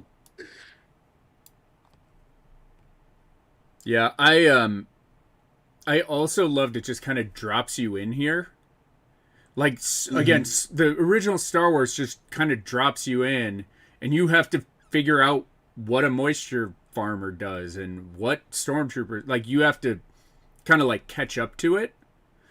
And I felt like this did that same thing. It didn't explain to you what was happening. They didn't subtitle the foreign languages. Like you got dropped into the middle of something that was happening, and then by the end of the first episode you had kind of caught up to what's going on, which I also really like worked for me really well. Yeah, like and it feels big. It feels huge in a way that Star Wars on TV has not felt. I don't feel the volume on this show the way I felt on, Mandalorian, even though it's done incredibly well, or Boba Fett, where it doesn't feel like it was done that well at all, or Obi-Wan Kenobi, where it looked like they were in a fishbowl. Like, go ahead. I was just gonna say, you know what a lot of that is? This show has hundreds of insert shots. Meaning, I feel like the other Star Wars TV shows are told in, medium close-ups and wides. It's like shooting coverage. And this has tons of insert shots of like the person pushing the button and the kids walking over a log. Yeah, just like little things. So they pushed in on it, and I was like, well, something's going to happen. And it was just an insert shot. Yeah. I mean, there's a scene in episode 3 of a speeder going across what looks like rice paddies.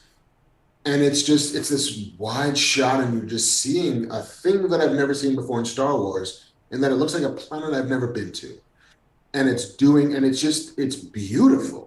And it's wide, and the vistas are real. And I never got that feeling from Kenobi. The whole planets we get to start to feel a bit like, the Star Wars Jedi. What's that most recent game? Fallen Order. Fallen Order, where you're just like with guys who are salvaging old Imperial or old spacecraft, and it just looks like a junkyard, like a huge junkyard. It's a ship graveyard, and these giant machines are swinging in. And I saw one ship. I was like, "Oh, I bet you that's like Cal Kestis' ship. That's what he was on at the beginning of Fallen Order." Like the Easter eggs are there. They mentioned Scarif in I think in episode 4. They so also in episode 4 they have Starkiller's armor costume from the Force Unleashed game against a wall and stuff. Yeah. And then episode 4, spoilers, again, we meet Senator Mon Mothma, sort of at the beginning or the beginning of her disillusionment with the Empire, and just the weird little domestic drama that she has with her shitty husband. Um, and it makes it all feel so much more real. It makes it all feel so much more believable. That like, yeah, not only does she want to do her part to try and start a rebellion, but she wants to get out of this shitty fucking marriage. And how do you personify those two? How do you personify the awfulness of life on Coruscant? How better to do that by here's the schmuck that I happen to marry, who's thoroughly and totally inconsiderate to everything that I care about, She just like was the Empire. she was also awesome in as the same actress who was in Revenge of the Sith, who got 6 words of dialogue maybe, and then was brought back in Rogue One, who got like 12 words of dialogue. Like she really got to act in this and be like like show off what she could actually do, which I thought was kind of cool. Yeah. And like there's Stellan Skarsgård is bringing the fucking high heat. Like there's nobody on this show that's half stepping in any way. It's just like, yeah, and I know that there's some people, like I've seen a bit online, of people who didn't know what to expect but don't quite like what they're getting. That it feels slow, that it feels a little monotonous. I don't know. I'm eating up every one of these scenes with all these characters, and I get that it's building towards something. Um, and yes, that something is, as Tony Gilroy had said, in 3 years, Rogue One is what we're building to. And so the end of this series will be the beginning of Rogue One. But I don't know, man, I'm on board for the ride. I think this is the best Star Wars we've had since we've had Star Wars on TV. Um, with the exception of certain episodes of Mandalorian, which I do love to death. But as a whole, so far, these 4 episodes are just It crazy good. it just felt like the Mandalorian to me, which I love, like getting to see Luke Skywalker come back was like the only thing. I don't ever have to watch Star Wars again after getting that. But it felt very much like going to your childhood home and having your mom cook your favorite meal that you haven't had because you've been away at college, and like there's just something very like warm and comforting about it. Andor feels like something you've never tasted before, but is still something that you love that fits in your palate. Like it feels so new and different, but like still makes sense. Like the first time, like you're eating a new candy or something, you're like, oh my god, I didn't know this existed. But I love candy. Mm-hmm. May I jump in? Yes, sir. Chad is accusing me of being baked, and that's why I'm quiet. Not the case at all, kids. My mom lives in Florida, and I don't know if people have been paying attention to the news, but in the real world, outside of the Andor universe, kids, there's a hurricane bearing down on Florida. So I keep checking in with my mom to make sure that she's okay. So How's she holding up? She's holding up fine. She's more inland, so they're okay. But I keep hearing from people who are like near Orlando, and I'm like, well, how come I'm not hearing from mom? So some people thought I was baked. Some people thought I was trying to avoid spoilers. I was able to avoid spoilers because I was texting with mom, but everything's still safe. Good. All right. So are we done with Andor? Sucking Andor's dick? We've now Diego Luna has been in my mouth for a while, and I think I'm ready to spit him out. He's absolutely wonderful. Spoilers. Are we ever going to see the Alan Tudyk robot? Maybe. I'll take it. I'll say if you don't see him by episode 4, whether or not we eventually get there. Oh, I thought you were trying not to spoil it for me. No, I mean, I'm sorry. And how do you not? Like, this would be a great time for them to fucking meet, right? Mm-hmm.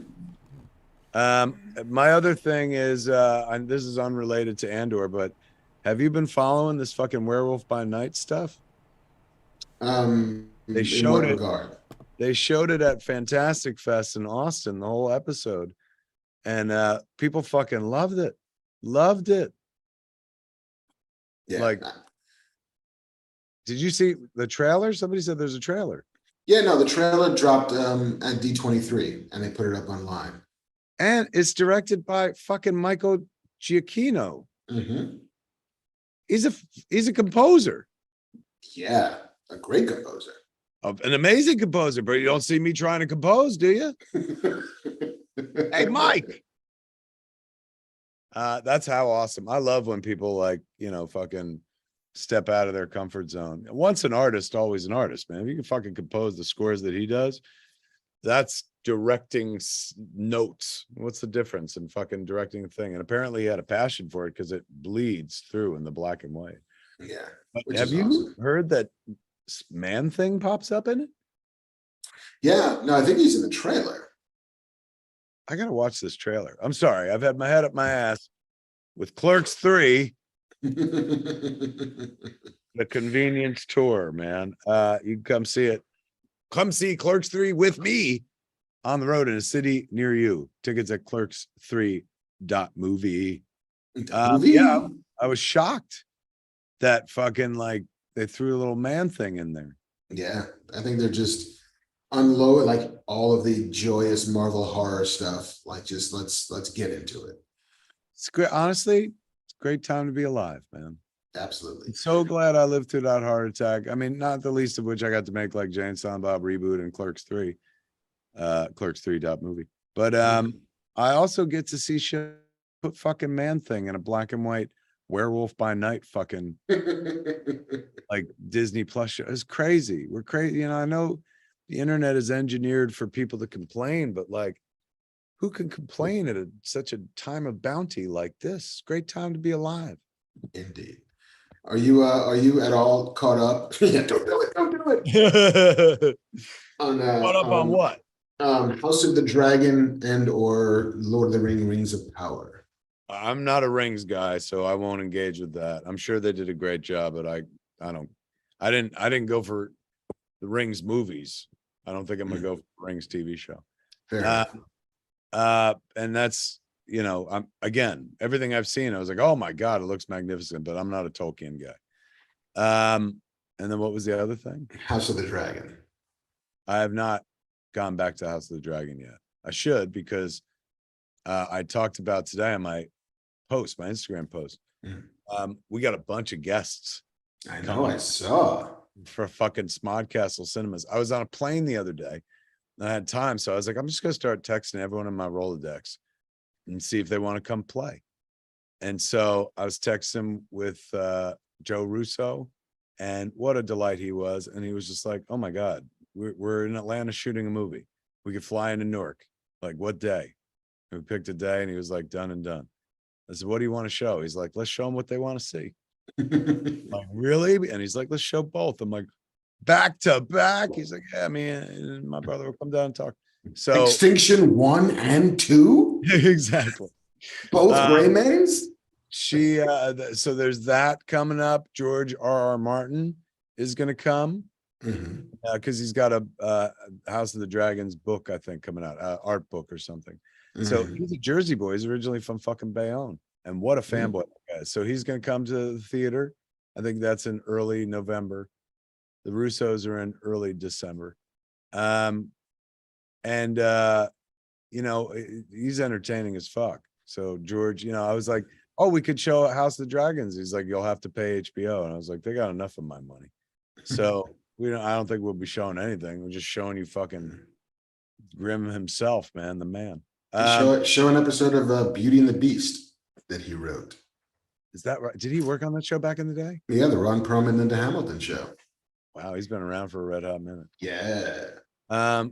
Then who else did I reach out to? Zack Snyder. And I texted him, I was like, is this still you? And he goes, this is still me. And I said, hey man, I bought a movie theater. Can you come do a screening? And he was like, is it near Red Bank? And I was like, how the fuck do you know Red Bank, New Jersey? And it is because of his wife, Deb. She's like, she spent a lot of time there. But he's also a fucking Jersey kid as well. He spent some time here. So, I was like, what do you want to show? And he's like, well, there's that one movie I made that has never been shown in the theater. And I was like, we'll show every minute of it, motherfucker. So he's coming to do a fucking Q&A. Jason Reitman. is talking about coming before he goes off to do his next movie. And who else? I saw James Gunn. James Gunn. I reached out to James Gunn and I was like, hey man, I bought a movie theater. Do you want to come show something, do a Q&A? And he goes, oh my God, that sounds fun. I would love to. If you don't hear from me in the next 10 minutes, it's only because I'm getting married today. Oh, So I'll hook up with him later on. I didn't want to get in the way of the nuptials, but yeah, man, fucking, we're bringing the thunder to Smodcastle Cinemas, man. I know it. I'm excited. Good times. Me and Marc are going to be doing. When are we talking about doing Fat Man Beyond? I'm not sure. I mean, we talked about December a little bit, but it may end up being the new issue of New Year's stuff. Could be in the new year.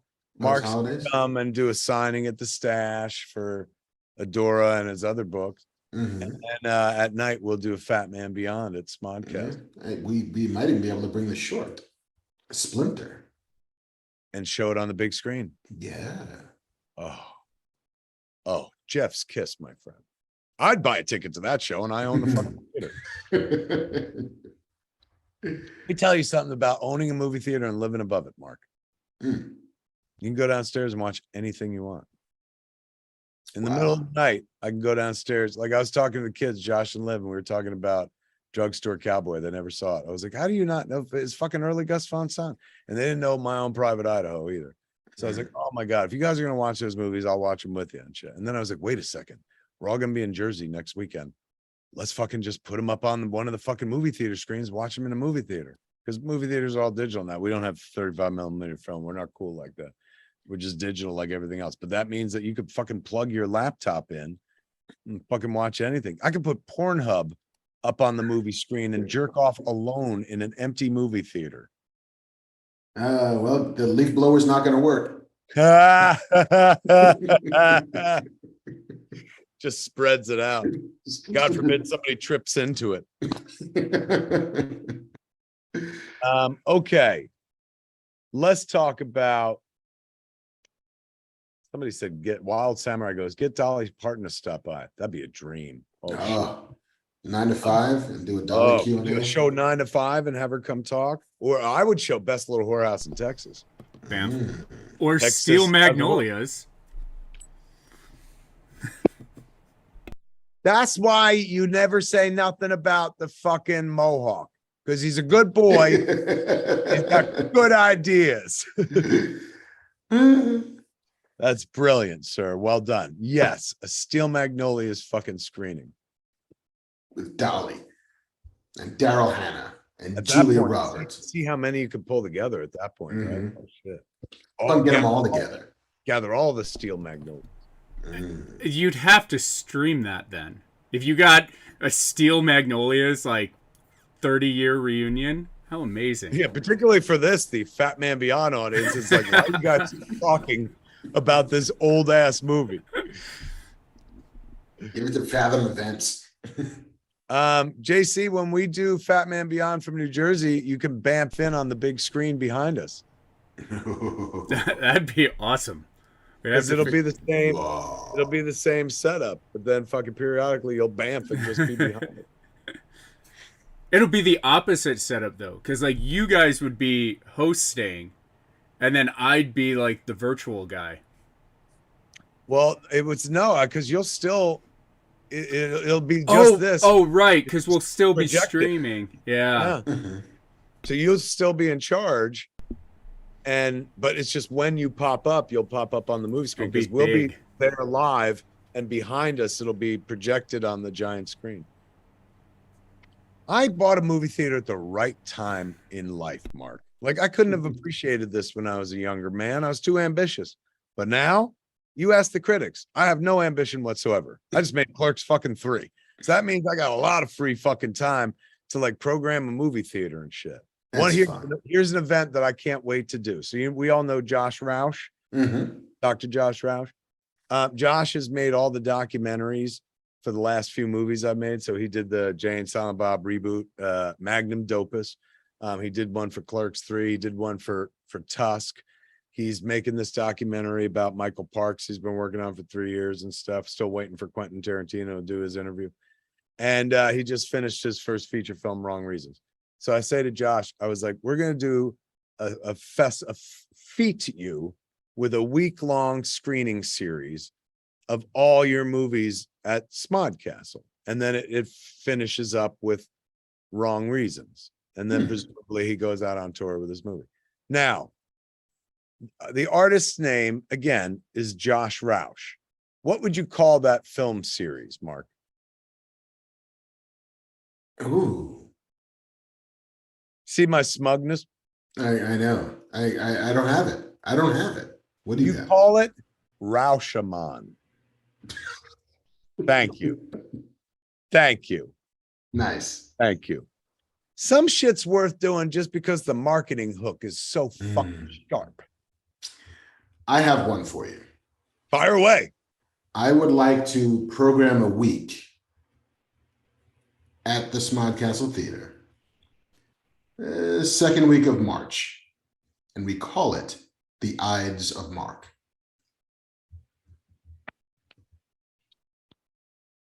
What do you program? I don't know, but we'll have fun.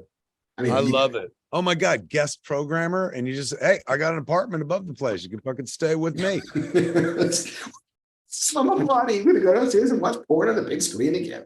Yes. If you've ever wanted to watch Pornhub on the giant screen on your man. That's a good idea. But that's the thing. See, shit like that, it ain't just funny. That's doable. It's doable. Like, why wouldn't we do it, man? Who would, like, think about it. The audience we have on this show, people fucking show up for the Ides of Marc. Especially if we're showing Flash Gordon, Midnight Run. Bro, you know what we're fucking showing here one day. Dune. Well, of course, Dune. I was going for Streets of Fire. See, look. Zorro the Gay Blade. Sing along. Streets of Fire. One bad stud. Just 3 songs. No, we don't do that one. We do we do Nowhere Fast. We do Tonight Is What It Means to Be Young, and we do I Could Dream About You. Okay. We can just fast forward through a lot of the movie. It's the 45-minute Streets of Fire. Oh man, here's the dream. All right, if you could have a Streets of Fire screening with Diane Lane, right? Maybe do a double feature of fucking Streets of Fire and Ladies and Gentlemen, the Fabulous Stains. Okay. Or singer twice, yes. Willem Dafoe.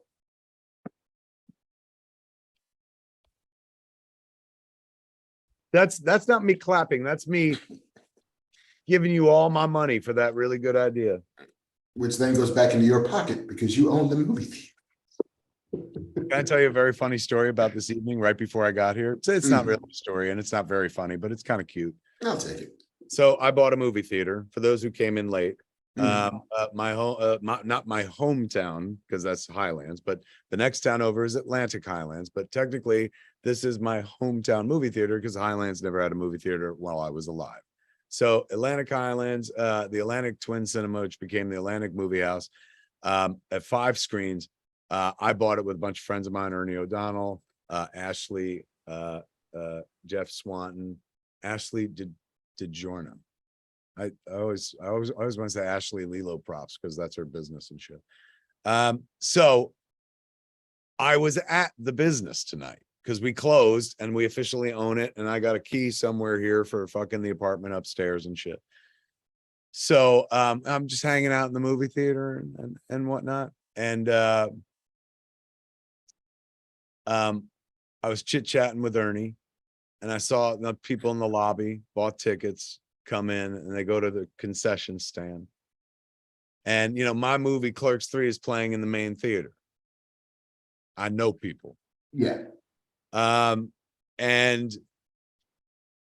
the people that came in and bought some, bought tickets and bought snacks, they head toward my movie theater, then they bank right and they go to a different movie. They go see The Woman King. And I'm like, this is going to be weird. Owning the theater when you're showing your own movie there, because like it's win-win either way, right? They go to see Clerks, they go to see The Woman King. I'm making the money, but the ego on the filmmaker, Kevin Smith, as he watched them head off to the Woman King. And I was just like, maybe I should go upsell them on Clerks 3. Like, hey, everybody, there's a really great picture happening over here. Woman King is great. But there's a boy prince in there. It's me. Let's see. Here's an update from my mom. Yeah, hey, I just watched a couple alligators float down the middle of my street. The wind's going like it's 50 miles per hour, I think, by now. I have to not thank your father for never teaching me how to swim. I'll use my purple asthma vest as a life preserver. Haha. You're not the only one. You're not the only funny one. Isn't that cute? That's my mother. No, we're dry inside with rain outside. Good thing I got my roof fixed. Thanks, Tiger. She calls me Tiger. And I low-key just told you that I fixed my mom's roof. Nice job. Thank you. Well, what's a boy to do? A boy loves his mother, Mark. We have some late-breaking sad news, Kevin. What? Rapper Coolio died today at age 59. How? Let's see. JC, yes, question. Anyway, back to you, Mark. JC is suggesting we skip Q&A tonight because he has at the bar, he's got the trivia thing. So I said, yeah, absolutely. Yeah. Oh my God. Cardiac arrest. He just had a flat out heart attack and died? Yeah. Yeah. I mean, look, as a guy who fucking lived through a heart thing, that breaks mine. Like, fuck. Yeah. I mean, Coolio. Pour one out for Coolio. Yeah, not particularly germane to nerd shit, but for guys who grew up listening to rap in the 80s and 90s. And also Dangerous Minds video with Michelle Pfeiffer, who played Catwoman in Batman Returns. So you found it. That's, oh my God, too young. 59 is too young to fucking die of a heart attack. Absolutely. God damn it. Well, I hope he enjoyed his life. I hope he had the time of his life. I hope so too. Seemed like he did. It doesn't seem like it was a bad one, but I also hadn't been following him too closely for the last few years, so who knows? Evan Fowler pointed out rapper Coolio, star of Affleck Daredevil deleted scenes. Remember, he was in Daredevil. That's right. That's right. And he was in Batman and Robin. Was he? He was part of the bike punk gang that oh, you're right. The Dayglow. Yeah, the neon punks. Neon punks. Wow.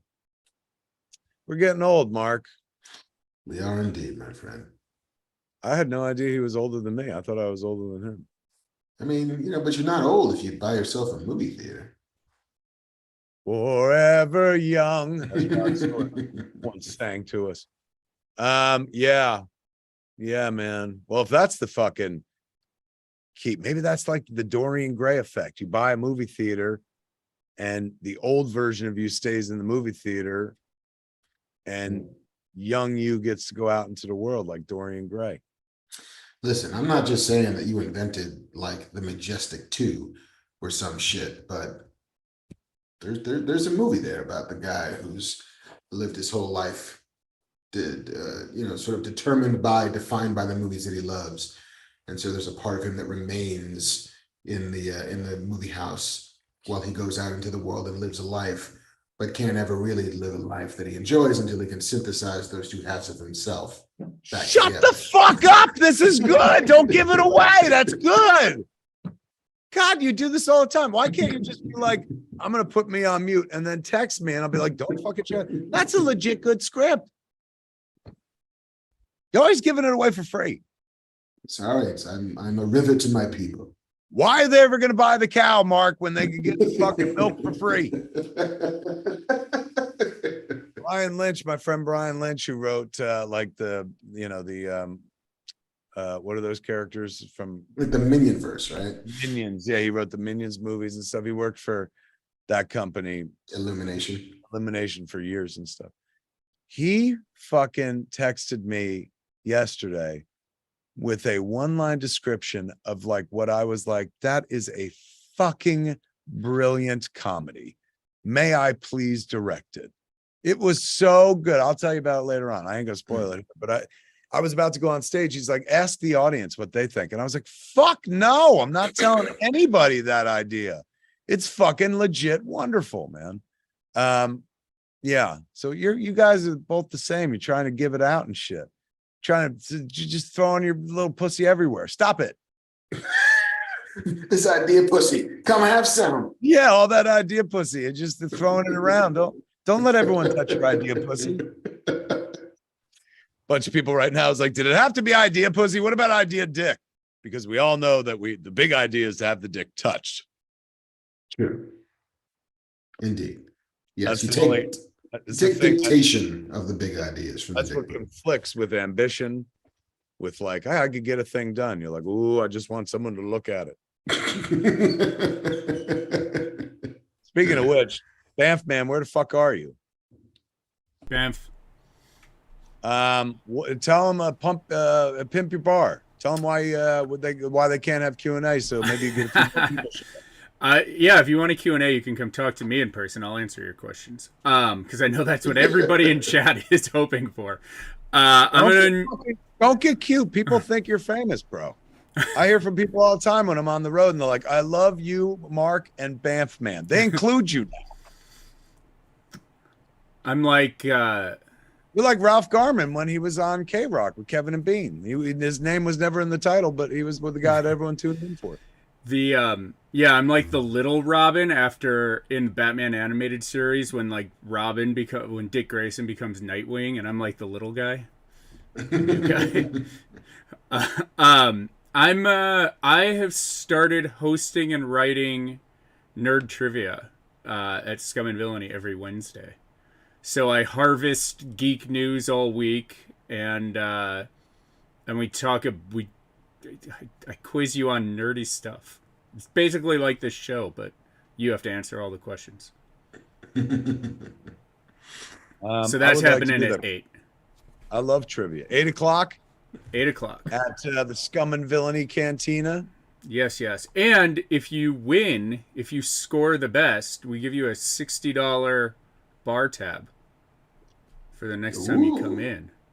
So if you're really good at trivia, you don't ever pay to eat or drink at the bar. That's nice. Spend all that money when you come and see me and Malcolm do a Black Man Beyond at Scum and Villainy on October 11th at 8 p.m. Tickets on sale at eventbrite.com or up on my Twitter or on the Instagram. Here it is. Oh, yeah. I got an event to sell. Other than Clerks 3, of course, the convenience store continues to roll across the country. October 8th, I'm going to be back here in Jersey and doing Hollywood Babylon at the Smodcastle Cinemas, the very first Jersey Babylon, if you will. Ralph's coming out. And that's at 9 o'clock, October 8th. Tickets at atlanticmoviehouse.com. It's going to change soon. And then at 11 o'clock, we're showing Tusk, bitch. I'm going to do a Q&A afterwards, like a late night show. So come to Smodcastle. The fun's just getting started. Wait until we do Clerks open all night. That's when we start watching Clerks at midnight. Then we watch Clerks 2 after that. We watch Clerks 3 after that. And then at 5, 6 in the morning, we eat a catered breakfast from Quick Stop Groceries, bitch. Nice. See, when first you make the movies, then you make the movies fun. Can I get I'm workshopping. That's the first draft. It'll be better. Can I get a pork roll, egg, and cheese on a sesame bagel? Bro, you're not joking around. We're going to be doing grilled cheese because I went to the Rio Theater and Corinne, who owns the place, is like, get a liquor license. She's like, I would never own a movie theater without a liquor license. She's like, because fucking who comes to movies? Adults, and they love to drink. And then she said, get 2 panini makers and sell grilled cheese. I was like, seriously? She goes, everybody loves grilled cheese. We sell $1,000, $2,000 in grilled cheese a night. Damn. I was like, and if you own a movie theater, here's the dirty secret. You're in the food service industry. That's it. It ain't, the movie business takes all the money and shit. Studios take all the money. So I'm gonna have to grill fucking cheese. Connor, who works at the theater tonight, I was sitting around talking with the kids. I was confabbing with the kids. I was TikToking with the kids, Mark. Connor, he said, what about Pop-Tarts? I was like, what the fuck about Pop-Tarts? Goddamn right. Because if you went to the movie theater and somebody was like, would you like a strawberry Pop-Tart? How would you say fucking no? And it's not even some off-brand like toaster tart. It's like legit Pop-Tart. You'd pay $5 for that Pop-Tart if it was heated and shit. And guess what? You will. I'll throw you a freebie that we used to do at Scum and Villainy that people loved. You know those Uncrustable peanut butter and jelly sandwich? Deep fry. Deep fry them. Well, I don't have a deep fryer. Oh.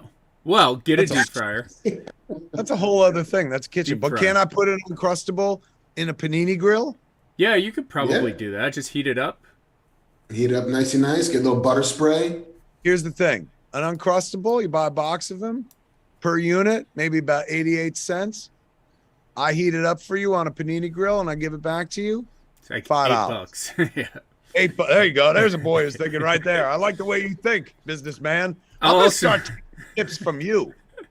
I'll also say if you do get a liquor license, I know you have movies, but I do know of a bar that survived a pandemic that is relatively successful that could use an East Coast location. Done and done. Oh my God, are you kidding me? I'll start bad mouthing some bars in town, hoping one goes out and we can pick it up cheap. I'm gonna go in there like Eckhart, and I'm like, I'm gonna ruin your already worthless reputation. I'm gonna talk real low. It ain't my voice. And then somebody's like, Eckhart, think about the future. Fire on it. Die ugly on the streets of Gotham on what's clearly a fucking set. I have 2 Clerks 3 stories from the last week. From people who went out and saw either Fathom or Convenience Tour. I had people from high school who stayed and watched the credits, who I haven't talked to in 20 years, messaged me. And they were like, oh my God, I saw your name in the credits of Clerks 3. Congrats. But the really cool one was somebody I know who's on Lucasfilm story team went and saw it. And he was like, hey, how you doing? I saw the Scum and Villainy logo in Clerks 3, and it made me so happy. That's a blink and you miss it moment in the movie, man. But I've been at screenings where people reacted to it. I mean, at the premiere, JC was like, woo!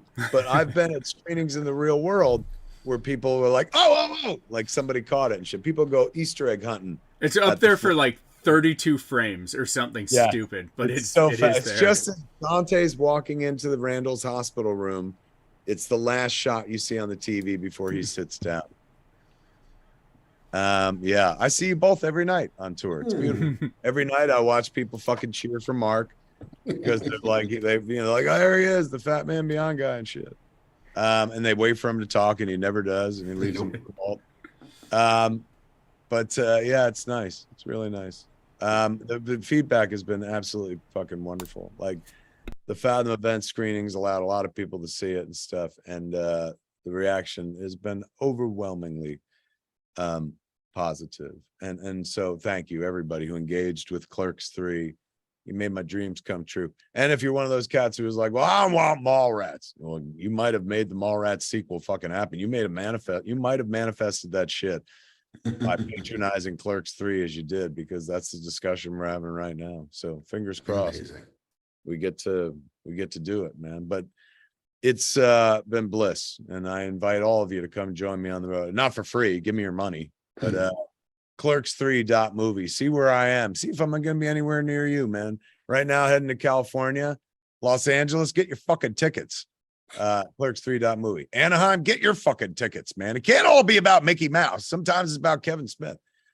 Clerks3.movie. But then after that, we go to, I'm gonna come back out here. I'm gonna shoot a music video. Ooh. The same day that we're doing Smodcast, we're shooting a music video out here. And then I head up to Toronto for the Toronto shows. There's 2 nights in Toronto. First night is practically sold out. Second one is like half sold. Mm-hmm. So hey, Toronto, hop to it, man. Get tickets. Clerks3. We go to Ottawa. I think that's sold out. Montreal is not sold out.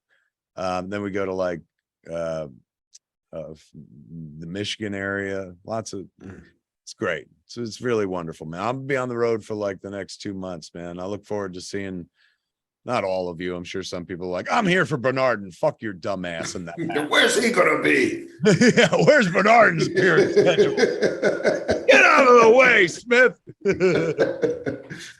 He's gonna be one place in LA one time. It's funny because it's true as well. Yeah, if you want to hang out with me on the road for the next 2 months, clerks3.movie, ladies and gentlemen, or next weekend in Jersey Babylon at my movie theater at Smodcastle Cinemas. Oh my God. I was in the theater today and 2 people left, like they went to the 4:00 Clerk show. This couple, and the one guy had a Mallrats shirt, and I was like, oh shit. And he saw me and he was like, holy shit. And him and his lady, we were chit-chatting for a minute. And they're from like they came down from Brooklyn. And they're like, oh, we saw your Instagram post, and we were like, fuck it, let's go watch the movie there. And I was like, I made fucking $20, Mark. Well, it's $7 Wacky Wednesday. So $14 by putting up that fucking Instagram post at my theater alone, man. I see the results. Advertising works. That's like some Kardashian style Instagramming. You're not kidding, man. I say it, they live it. Just like Kim Kardashian. I am a modern day Kim Kardashian. You are the influencer. No, it's been sweet though. I do love haunting the theater. You know, like fucking greeting everybody as they come in. Hey, how are you? Welcome. How's it going? You come from far? Yeah, don't forget to tip your waiter. People are so nice. They're like, thanks for buying this. I was like, what are you, crazy? Like, Bam. you don't have to thank me. What's up, Bam? You know what you should do? There was I think it was called like John O'Groats on Pico and Robertson breakfast. I remember John O'Groats. Yeah, what about him? I think Greg Grunberg was telling me this story. I guess he opened one up in like Woodland Hills. And such a big part of it was like him standing there and greeting people as they came in.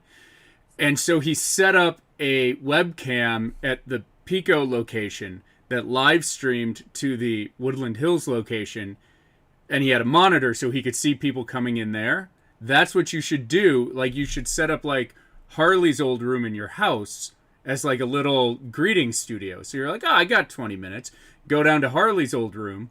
And you could have a monitor where you see people going into your theater. Hey, man, it's me, Kevin Smith. Oh, my God, he recorded it. No, I'm actually here. Like, you could talk to people as they come into the theater from L.A. Don't fucking tempt me with a good time. That sounds hot. We can hook that up? Yeah. Yeah. Done and done. Oh, my God. I love Wouldn't that talking be fun? about that. That would be legit fun. I'm telling you, when I'm here, I look forward to just going down and introducing any movie. Like not even mine, just like, oh, you're here to see the fucking Woman King? Well, let me tell you a little something about Gina Price, Blythewood, whatever. Like, you got it. I did. Thank you. Yeah. I drop some trivia, do a little of that ArcLight shit that was so popular for so long until they went out of business. Not entirely. The Hollywood location is going to come back next year As an ArcLight? as an ArcLight. Well, I'm stealing the idea anyway, and you can't That's stop. fine. I'm also stealing the name tag things where you put your favorite movie on it. Oh, that's cool. And then my staff, all of them, it will say Clerks. No, What's your favorite movie? Raising Arizona, Clerks. Yeah. I'm like, you spelled Clerks wrong. What merry times these will be. You could say I'm very enthused about this whole owning a movie theater thing. Absolutely. This is good for critics. Everybody who's like, oh, I hate him. And that fucking most recent movie reminds me why I hate him so much. Well, then like sell out my events at the theater, because then I'll get distracted from movies and I'll just become an exhibitor. And then you ain't got to worry about ever having to sit through some terrible Kevin Smith movie again. See, it can all work out for everybody. Everybody wins. Just like the ending of Steel Magnolias. DK Daniel 01's just corrected us, said it is not coming back as an ArcLight. It's coming back, but it's not going to be an ArcLight. So back to my original plan, I am stealing the idea and not giving the ArcLight credit because they don't exist anymore. I'm not entirely sure that DK Daniel 01 is correct, but that right? You got some inside dope? I mean, I don't know. I've just read the news. Can I just read you something from Josh Cooper in Please chat? do. He says, I saw Clerks 3 2 weeks ago, and it's a great movie, Kevin. I never cry watching anything, but I almost cried. I lost my dad a couple of years ago to a heart attack, and it definitely hit close to home. The Clerks movie, kids, bring tissues, because you're going to be like, oh, and then later on, you're like, ooh. Yes. So bring it. Existential crisis that is life. So bring at least 2 tissues. Yeah, just 2. Because you don't want to reuse the same one. Anymore, it's too heavy and it's just overkill. You only need 2 tissues in life. Just like Douglas Adams taught us in the book. You only need a towel. Yeah. Got both sides. Both sides. That is deep cuts. Kids, normally we would do Tim Daddio goes, has Mosier seen the movie or signed a certain poster? I don't know. I got to ask him if he's seen the movie, but he's definitely not signed the poster yet. I'll get that signed, Tim. Don't you worry. Adam Gavaisky says, hey, he didn't say, hey, I had that, but he says, no Shulky talk. We didn't talk about She-Hulk. You caught up? I am caught up. Continues to be wonderful. I absolutely adore it. I was confused. I thought we were gonna get some Daredevil in the last episode, but that was not the case because they teased this cowl at the end of one. But I thought the next week was gonna be all DD, but it was all blue balls instead. But it continues to please me. I enjoy the fuck out of it. You? I'm still enjoying it. I didn't love the wedding episode just because But I like that. I like the performer who played the friend. Yeah. No. I mean, it's one of those things where what happens wasn't that great. Like, oh yeah, I get it. Like her friend's an asshole and wants her to be Jen instead of She-Hulk because she doesn't want She-Hulk to steal thunder. But there was no comeuppance really for the friend and for Jen to just continue to I don't know, wallflower herself. I've seen some version of that 100 times before. I dug the Immortal Man stuff. That was fun. But yeah, it's a pleasure, if not always a passion for me. It looks like the ArcLight is coming back as Cinerama, says Trash Kanda. Yeah, because the Cinerama Dome can't be torn down. It's a landmark, and so. But I know that they are looking for, or if they haven't already acquired a liquor license, and they're completely redoing the interior of that. Whether it's ArcLight or Cinerama Dome, either way, the space is back. But we got to let JC go. JC's got to make it to the canteen. He's got to go, kids. I could sit here and chit chat all night, but the guy who brings us to you, he's got legitimate business to run and stuff. Bam, pop in here and say goodbye to everybody. Goodbye, everybody. Take your lumps. That's why we got to stop. Look at him. Look at him. His smug little fucking mohawk, man. He's acting like that kid from Cobra Kai with the eagle tattoo on his chest and shit. Just like that all over again. He threatened Marc the other day, pushed him up against a wall. Some dude in chat was like, Bamfman's a tool.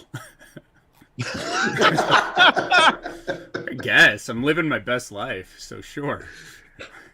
Oh my God. Welcome to my world, bitch. That's been my life for the last 29 years. Me like going, I'm living my best life, and some rando on the internet being, you're a fucking tool. And I'm like, I guess you're right.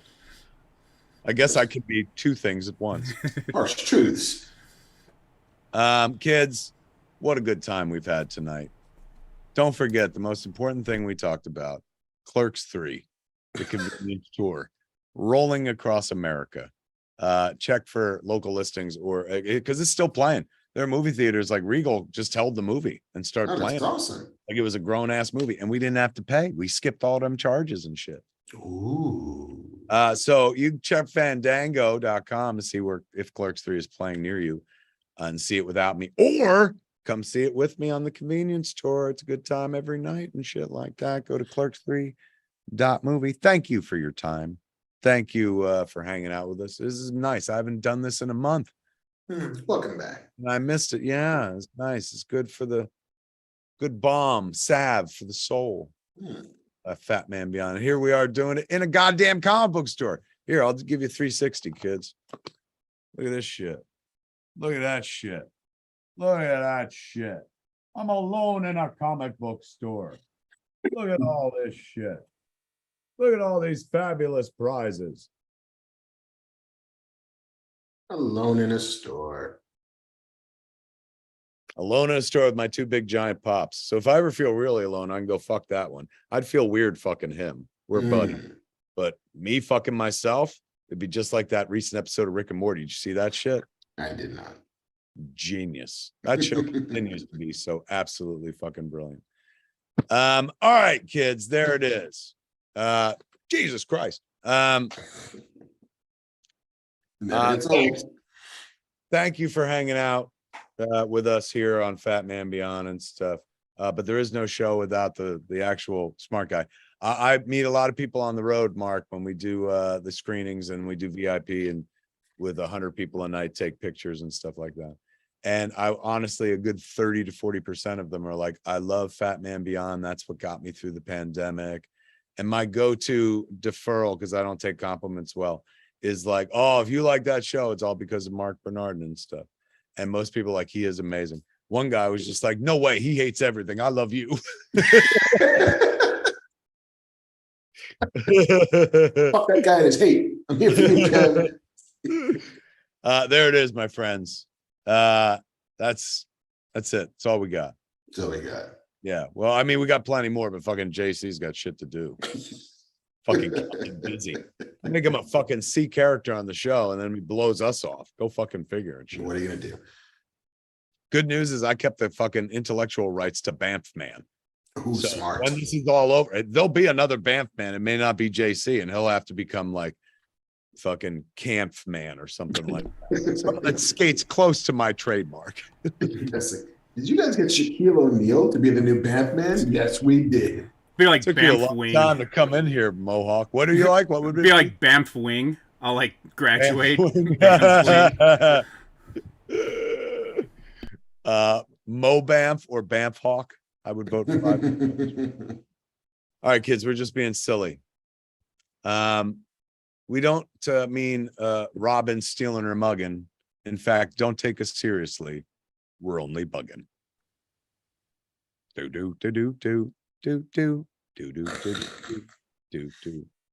Old school. Kids, if you like this show, it's because of Marc Bernardin. Give it up for Mr. Marc Bernardin. Thank you, Kevin Smith.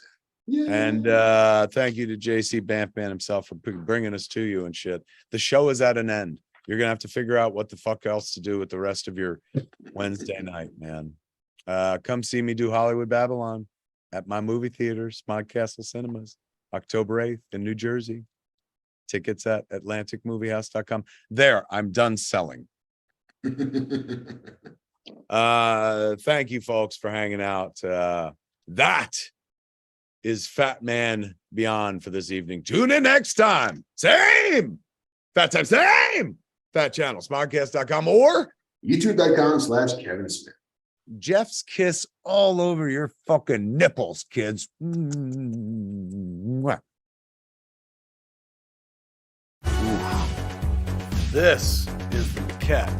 Greetings, everybody, and welcome to the AKA Ask Kev Anything. Every saga has a 10-year anniversary, ladies and gentlemen, and this is what happens when Jay and Silent Bob get old. I'm Kevin Smith.